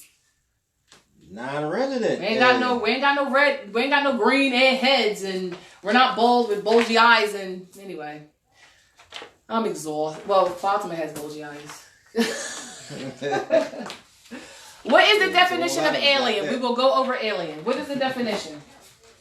I'm letting you get to it because you should be reading it alongside. And the reality is, some of you should be writing these down because this is a part of study. You have to sometimes write it down in order for it to sink in. I know I have to. Well, it's while they're doing that, Uh-oh. give me the class prerequisite. Oh, the class prerequisite. Black's Law, Constitution. You should have the Treaty of Peace and Friendship too. Page 95. And you should also have Dred Scott case. So it's the Dred Scott case, the Constitution, the Treaty, Black's Law. That's at the very minimum what you should have available. And then and for the next couple of classes, you then also, if you were doing your studies, know what the Naturalization Act of 1790 said, which was the act of Congress as it relates to naturalization. So what is the definition of alien? Page 95 of Black's Law Dictionary, revised 4th edition. Page 95, alien, part of speech, noun. A foreigner, one born abroad. A person who owes allegiance to a foreign government. I'm going to just stop right there. I know, because you don't even really need to go farther. I mean, really, we could, but you read it for yourself, because that's a long definition. Right. But I'm going to go again. It's a noun. Person, place, or thing. A noun is a person, place, or thing. Can a foreigner be a thing, a person, or a place? Which one is he? We're going to do 8 parts of speech if y'all make me. A foreigner is a person, place, or a thing because it is a noun. Which one is it? Is it a person, a place, or a thing? Person. Okay, and why is it a person? Because it's a what? It's a noun. Right? It's a man. That's what the definition said. A person is a man. Right? A man. So now we talk about person, place, or thing. Right? So we're not a thing and we're not a place. We're a person. We're a man. That's what a foreigner is. Born abroad. I would go to the definition Owes abroad. allegiance to Now a when we foreign government. owes allegiance to a foreign government. Foreign national. Stay there. Don't leave. Because abroad. What's abroad? Did we talk about abroad? Abroad. What is this? What part did that say? Read that first part again. Alien. Noun, a foreigner, one born abroad. All right. They're trying to say that you were born to another nation, a foreign government that you owe allegiance to when you sit here trying to jump ship for a commercial contract, which you're only talking about commerce, Moors. That's what Dred Scott was doing. He was a foreigner. He didn't know that. He owed allegiance to a government he didn't activate. And he didn't know the laws that supported it. So he wasn't a civilian. He was not civilized. He was a savage. So in abroad, it says, page 21. Oh, you done went past. You ain't want to go, you ain't want to linger there till I hear. Go ahead. In English Chancery Law, beyond the seas. Oh, man. Beyond the seas. Man, you trying to go down the rabbit hole. Because that says something too. Beyond the seas. Admiralty. Maritime jurisdiction. Yeah. Okay. They should get the just, though. Yeah, y'all get the gist, right? It's long. Let me see that. Which one? That? This one? Yeah. What are you writing off? Yeah, I'm just making sure you ain't going. Okay. So, you're a foreigner. You're an alien. What's a free white person? Oh, we ain't going to go there yet. We're going to read the Naturalization Act. It's small, y'all. It ain't long. There's 2 of them because they changed some things up. But I'm going to read the first one from 1790. The Naturalization Act of 1790. Because under that material fact, it talked about the Constitution has conferred on Congress the right to establish a uniform rule of naturalization. That's codified under Article 1, Section 8, Clause 4. The naturalization laws of 1790 is confined to persons in a foreign country under a foreign government. It confines the right of becoming a citizen to aliens being free white persons. Hallelujah. Yay. Hallelujah. Free white persons. Ain't talking about no corporation. Corporation can't be a person. I'm just saying. Okay. I know. All right. First Congress, Session 2, Chapter 3, 1790 on page 103. I'm telling you the reference because I got to give you where stuff coming from because you got to know what I'm saying is fact and in law and it's not hearsay. It can be used as evidence in every libel that you are accused, that is accused against you as evidence. Islam? March 26, 1790. Section 1, be it enacted by the Senate and House of Representatives of the United States of America and Congress assembled. They said it like that because they want to know this is who we are. We the ones that make these laws, and this is what we say. This is what you're going to follow. If you under our union, this is how it's going to be. This is the law.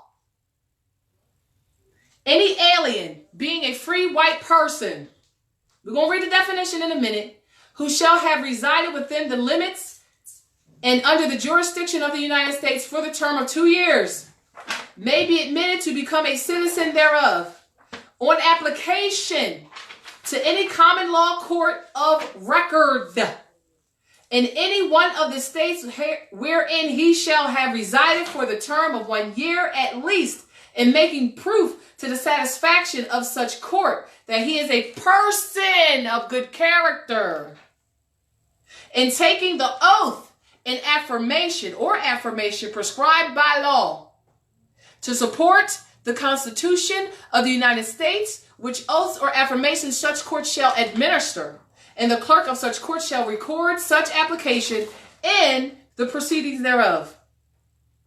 I could go longer. It's more stuff. I'll read the rest of it. It's only a paragraph. Naturalization Act of 1790. And therefore such persons shall be considered as a citizen of the United States, and the children of such persons so naturalized dwelling within the United States, becoming under the age of 21 years at the time of such naturalization, shall also be considered as citizens of the United States. And the children of children's of the United States that may be born beyond sea, or out of the limits of the United States shall be considered as natural born citizens. Provided that the right of citizenship shall not descend to persons whose fathers have never been residents in the United States. Provided also that no person theretofore prescribed by any state shall be admitted as a citizen except as an act of legislature of a state in which the person presides. That's the one, they repelled certain stuff. They did so much, but the point of the matter is only foreign aliens can be naturalized as free white persons. Could Dred Scott apply for naturalization as a Negro? No. Why? Because he's not a foreigner. And he didn't claim to be one in his declaration to the court. In his own admission. In his own admission. Your declaration is going to set the stage for your claims, y'all. So make sure y'all language and your words represent you appropriately, because your words are going to be representing you before you come to the court and present yourself.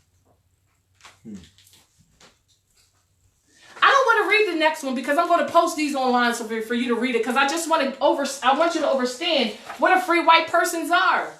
Everybody who comes from a foreign nation, an alien, and gets naturalized in the United States as a citizen is automatically a free white persons. So, I'll read the definition. Free white persons, you ready for that one? Go ahead. Page 792. Free white person. Black's Law Dictionary, Revised 4th edition. Free white person or free white persons referred to in the Naturalization Act as amended by Act of July 14th, 1870, has meaning naturally given to it when first used in the first Stat 103c3, meaning all persons belonging to the European races then commonly counted as white, and their descendants, including such descendants in other countries to which they have immigrated. It includes all European Jews, more or less intermixed with peoples of Celtic, Scandinavian, Teutonic, Iberian, Latin, Greek, and Slavic descent. It includes Magyars, Lapps and Finns, and the Basque of Albanians. It includes the mixed Latin, Celtic, Iberian, and Moorish inhabitants of Spain and Portugal, the mixed Greek, Latin, Phoenician, and North African inhabitants of Sicily, and the mixed Slav and Tartar inhabitants of South Russia. It does not mean Caucasian race. Read that again. It does not mean Caucasian race. Read it one more time. And how many pale-skinned people claim to be Caucasian? It does not mean Caucasian race, Aryan race, or Indo-European races, nor the mixed Indo-European Dravidian, Semitic, and Mongolian peoples who inhabit Persia. A Syrian of Asiatic birth and descent will not be entitled to become a naturalized citizen of the United States as being a free white person. Ex parte, Shahid, and it goes into the case law. Okay? There's 2 points in that I want him to highlight, and he knows which ones they are. What'd you say, baby? What's the resource? That's Black's Law? Black's Law, fourth edition. Fourth The dictionary edition. revised 4th edition. What page? Page 792. 792. Read the Moors part. What does it say? Just that one section. It includes Moorish inhabitants of Spain and Portugal. Why did it specifically talk about Moors of Spain and Portugal? Because Moors, I want you to also recognize that you didn't need no free white person's classification because you were sovereign here. Right. So they were not talking about you here because you would never need to be naturalized in your own freaking government. Right. Just so you know. So don't look for yourself in a definition for a word that never needed to be you because you're sovereign. I need to clarify that. Because you would have saw that, you're like, well, they're not talking about us. But they don't need to talk about you because you don't need to be naturalizing back into yourself. You just need to declare and proclaim your nationality. Clarification 1. The second part is said Caucasian piece. It does not mean Caucasian race, Aryan race, or Indo-European races, nor the mixed Indo-European, Dravidian, Semitic, and Mongolian peoples who inhabit Persia. My point is, Caucasians, I want to highlight this stat. They're not talking about Albions, y'all. And all of those classifications of persons are you. They're Asiatic. The original Britons are you. That's why you can't find yourself in that definition because you never needed to be there. Why would you need to repatriate to yourself? Why would you, like, when you think about an alien, how are you an alien in your own nation? Why would you need to come back to it through naturalization? You wouldn't need to. The only way back is through what? Nationalization. Not naturalizing.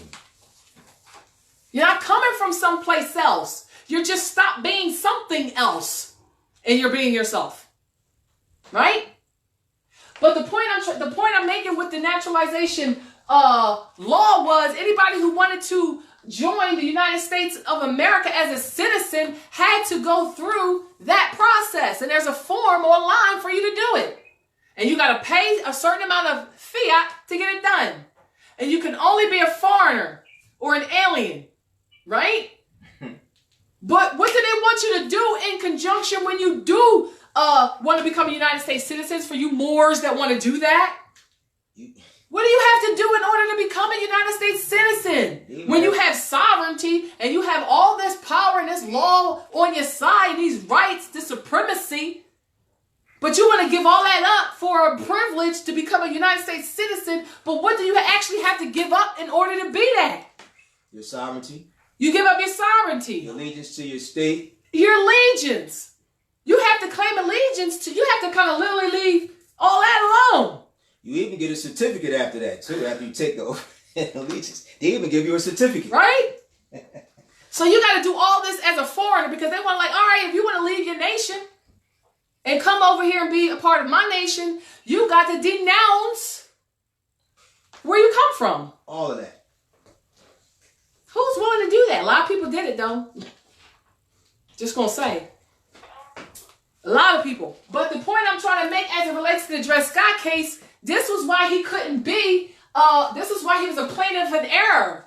Because based on the law of the Constitution and jurisdiction, which is what we're talking about, they didn't have the jurisdiction to emancipate him based on his declaration.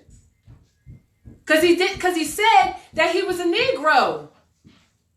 And when they looked for the law, they couldn't find nothing that talked about Negroes. If I can get you to think, you would save yourself. If I could get you to think you would save yourself. Noble Ali said that. Noble Ali. So the Naturalization Act, he never went through this process to become a United States citizen, so they did not have the jurisdiction to hear his case. Right? And the state can only offer privileges. Let's talk about the privileges, y'all. Just for a second, and then we're done today. Because I don't even know how long we've been on live, but we've been here a long time, and I just wanted to go through points number 1 and number 2. And when I'm done this outline, I will be posting it on social media, but I don't want to give you something where as though you feel as though you don't have to read the case. Because you need to read the case, because reading it is going to give you an understanding that just reading Cliff Notes will never give you. So that's why I haven't posted it yet. 1, I'm still working on it. I'm putting all the cases together. And 2, I want you to read the Cliff Notes. I want you to read the case. It's very, very important. I know how long it is, but read it. You have the time. You just need to make the time as it relates to reading, because we're not accustomed to doing that on our own free will. We're always only doing it because somebody told us to do it, or it's part of class or something. We don't do it just because we love to read and love to get informed about different things. But now, when it talks about the state can give you privileges within their state, but it doesn't extend past their state, right? So if you become a so-called quasi-citizen or denizen, which is the only thing you can be as a Negro, colored, and black, because they don't have the ability to give you anything but a privilege that they can take away. When you violate their codes and statutes, you're not even subject to, because you're not a citizen. You're a quasi-citizen, a denizen. And do you know what a denizen is?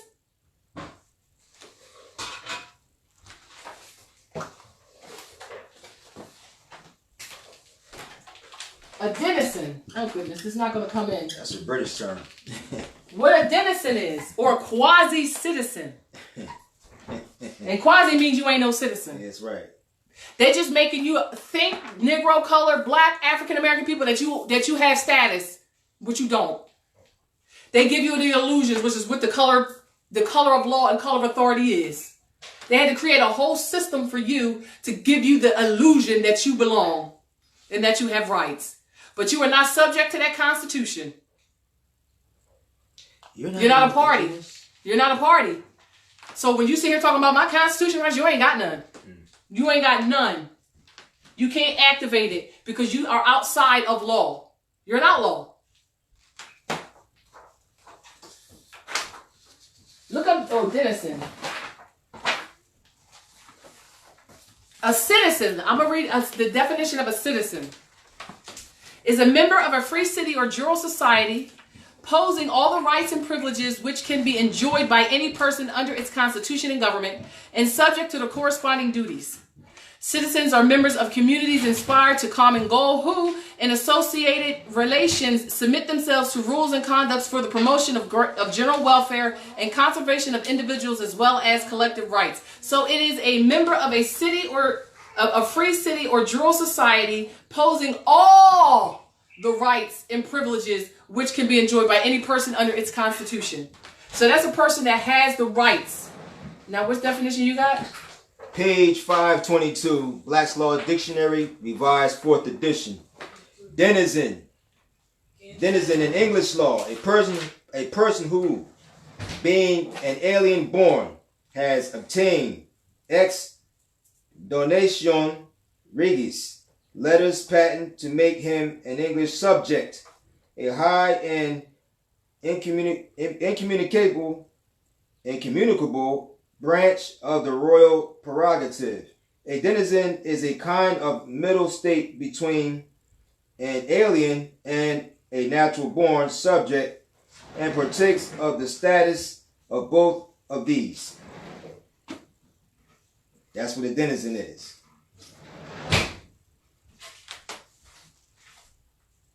And then in American law, which is a little further down, because that definition doesn't really clarify it. It says a dweller, a stranger admitted to certain rights in a foreign country, or as one who lives inhabitually in a country by but is not a native-born citizen.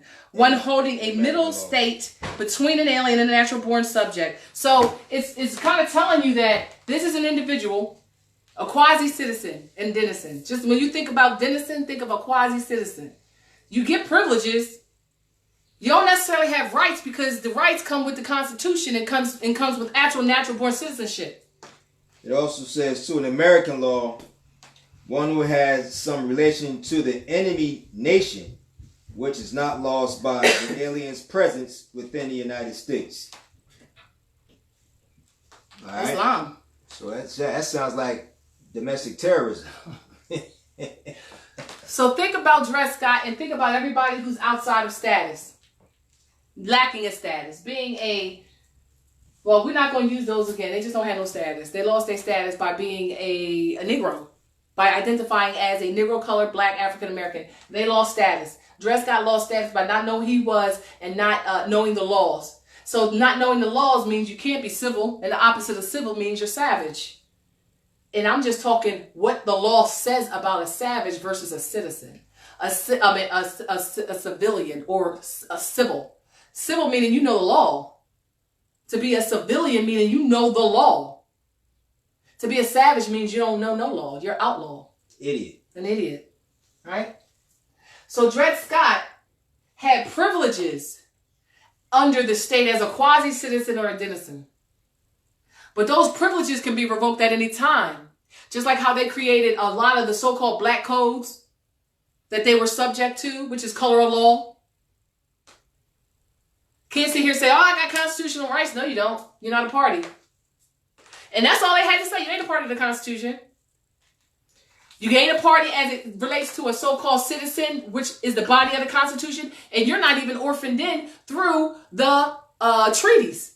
Treaties between the United States and whatever other foreign nation. That's what treaties are. Between the United States, based on that Constitution, between the United States and a foreign nation. That's where the Treaty of Peace and Friendship comes in between the Moors and the United States citizens. Right? Mm-hmm. So if you can't come into this commercial agreement through Article 6, through a treaty that you know and that is talking about you as a nation, a foreign nation, and you're not recognized as one of those so-called types of citizenships or types of people that are named in the Constitution, which is what? 3/5 of a person. You got 3/5 of persons, the inhabitants of the several states. You got persons. You have a couple of others we'll go through when I find it, because that wasn't a topic that I wanted to talk about. So where do so-called black people fit in? Under Article 14, no. They ain't even talking about you. They don't say nothing about Negro colored black people. You're stateless. Does it? Does the 14th Amendment even say anything about Negro colored black people? No. Why y'all sit here thinking y'all got civil rights through Article 14 then? That don't even damn exist because we didn't establish that. So how you sit here trying to be over here, then you're trying to be over here, and then you're trying to be over here, but none of these places in law supports you. Sleep sheep. But you're running out here talking about you got all these rights and you don't know nothing. You can talk about a constitution, but you're not a party to it. Dred Scott wasn't a party to the Constitution of the state nor the freaking the federal government. He couldn't sue in none of their jurisdictions. And under the so-called several states, they were just entertaining him. And they were going based on just the Declaration, because in the Declaration, he stated that he was a citizen of the state of Missouri, I think it was. Mm-hmm. So he lied. Because in order to be a part, you got to make an oath and affirmation. You have to sign on to a contract. That's where the oath and affirmation comes into. You got to sign. Did any of y'all do that? Negro, color, and black people? What did y'all sign that said you were a citizen? I'm talking about that said you were a citizen of the so-called state or the so-called United States. How you sit here trying to be a party of something you never signed on to? In the contracts, those contracts that you so-called signed only made you a quasi-citizen with the presumption of rights. When you only had privileges that are taken away from you whenever they feel like it. That's why when they stop you, they search you, they do all these crazy things to you because you ain't got no rights where they're concerned. States. And when you go and try to fight, you're a plaintiff in error. Always. They're not going to say that. They're going to just throw your case out. And they're not going to put nothing in the record that lets you know that this is your issue. They did that for this case. And I know a lot of people was pissed off and a lot of heads rolled because of it. Because they gave you a whole lot of ammunition in this case to help you to understand what is fact and what is law. So when they pull you into these tribunals and sit here and try to ask you these questions to get the presumption of jurisdiction, and you don't know the laws that protect you, they're going to violate you. And if you don't know remedies on how to get around that or to penalize them for that, meaning liens, or, I mean, there's a host of ways you can stand up for yourself as it relates to a belligerent service corporation, employee, or agent. I said a lot. I want to end there. I really do. If there's any questions, we'll have 5 minutes of questions and answers. But wait a minute. Oh, he read Free White Persons. Naturalization. Naturalization means the act of adopting a foreigner and clothing him with the privileges of native citizenship. The act. The act. And you know what act means? An actor means. That's all they are. They're giving you a privilege that they can revoke at any time. Because you should be standing on the treaties between y'all people. If you have a treaty, why are you sitting here going through United States immigration? If you got a treaty under your foreign nation that supersedes that. There's a lot of treaties people don't know they have. They become subject to these corporate states and they become slaves. Literally. Because they don't know the treaties that are between those two nations, and ain't nobody gonna tell you that you have a treaty that you should be supporting and using as a defense for any violations that you have happened to you in these battles. Because what? Municipal law. What's a part of municipal law? The treaty is all treaties that are still standing between the United States and any other foreign nation, i.e. the Treaty of Peace and Friendship, is the law. And every so-called state is bound to support, defend, and protect it in their state statutes and codes. Automatically. And to not do so is treason. Automatically. So put your declarations in more, know what you're saying, and don't be spelling no nonsense in lowercase red lettering. Know what you're talking about. Know what you're talking about before you start talking. Islam? Any questions before we close?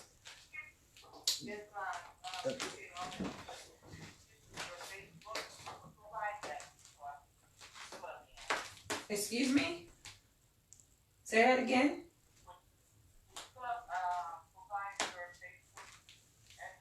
Yeah, it's just Sharon T. Gale Bay. Sharon Tracy Gale Bay. Excuse me.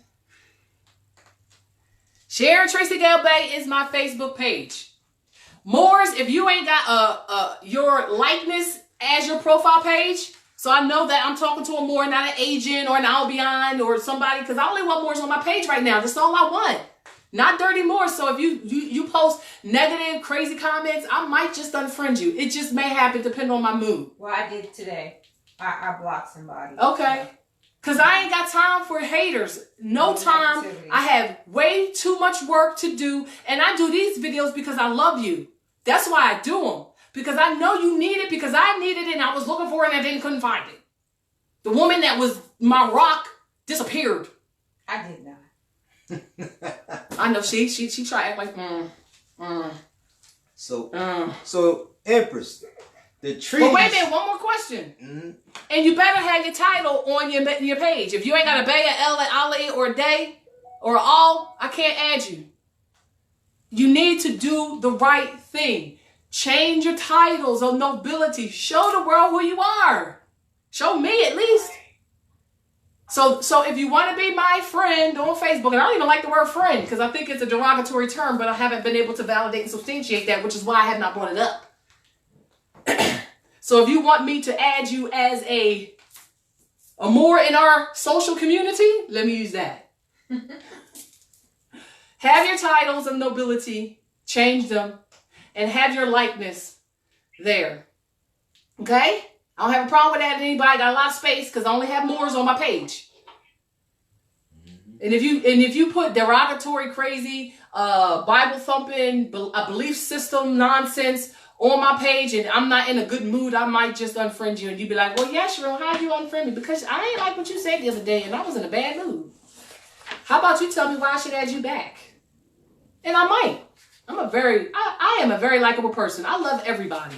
I love Albions too. They just be mad at me. I don't know why. We all need correction. Real, true correction. And we all need to be in honor at all times. And we have agreements and standing contracts with you that we don't have a problem honoring.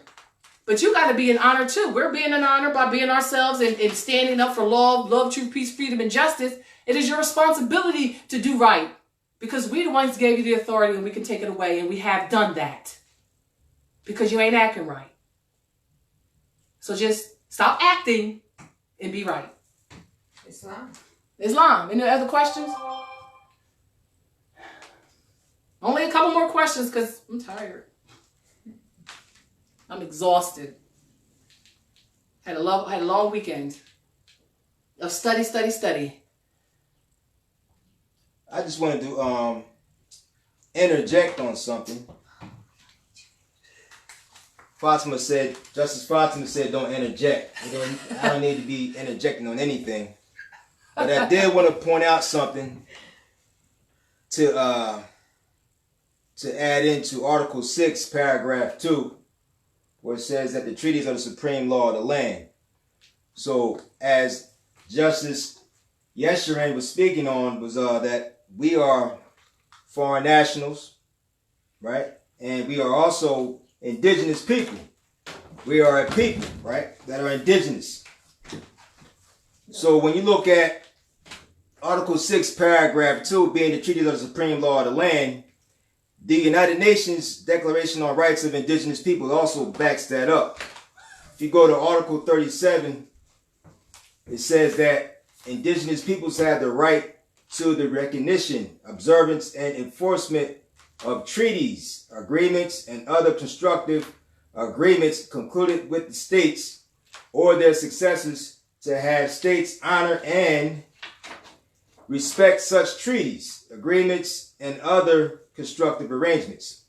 Nothing in this declaration may be interpreted as diminishing or eliminating the rights of indigenous peoples contained in treaties, agreements, and other constructive arrangements. So it's not only saying that in Article 6, Paragraph 2 of the American Constitution, explaining that the treaties are the supreme law of the land, it's also in the United Nations Declaration on Rights of Indigenous People, Article 37. Islam. And what he's saying is that it's already codified in all of the laws that the treaties are the supreme laws of the land. In the Constitution for the United States of America is a commercial agreement and contract for Albions within that hegemony to do business and commerce, right? That's what that document is. We talk about it because we are responsible as fiduciaries to hold them accountable for what they already agreed to do and not do. Period, point blank. Period, point blank. We have classes every Saturday. We only had this class today because I was busy yesterday doing some research for this class today, and I wanted to do you a solid. I didn't want to just go off the handle, and because I can do that sometimes. I can put a whole class on just the spirit talk. I can do it.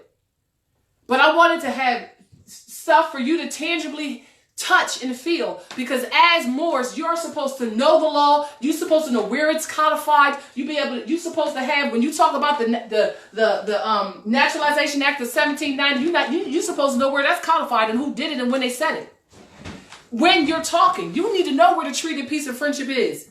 It's under the Treaty Series 244-1, 8 Stat 100. You need to know where it's at, because that's the law that they are held to.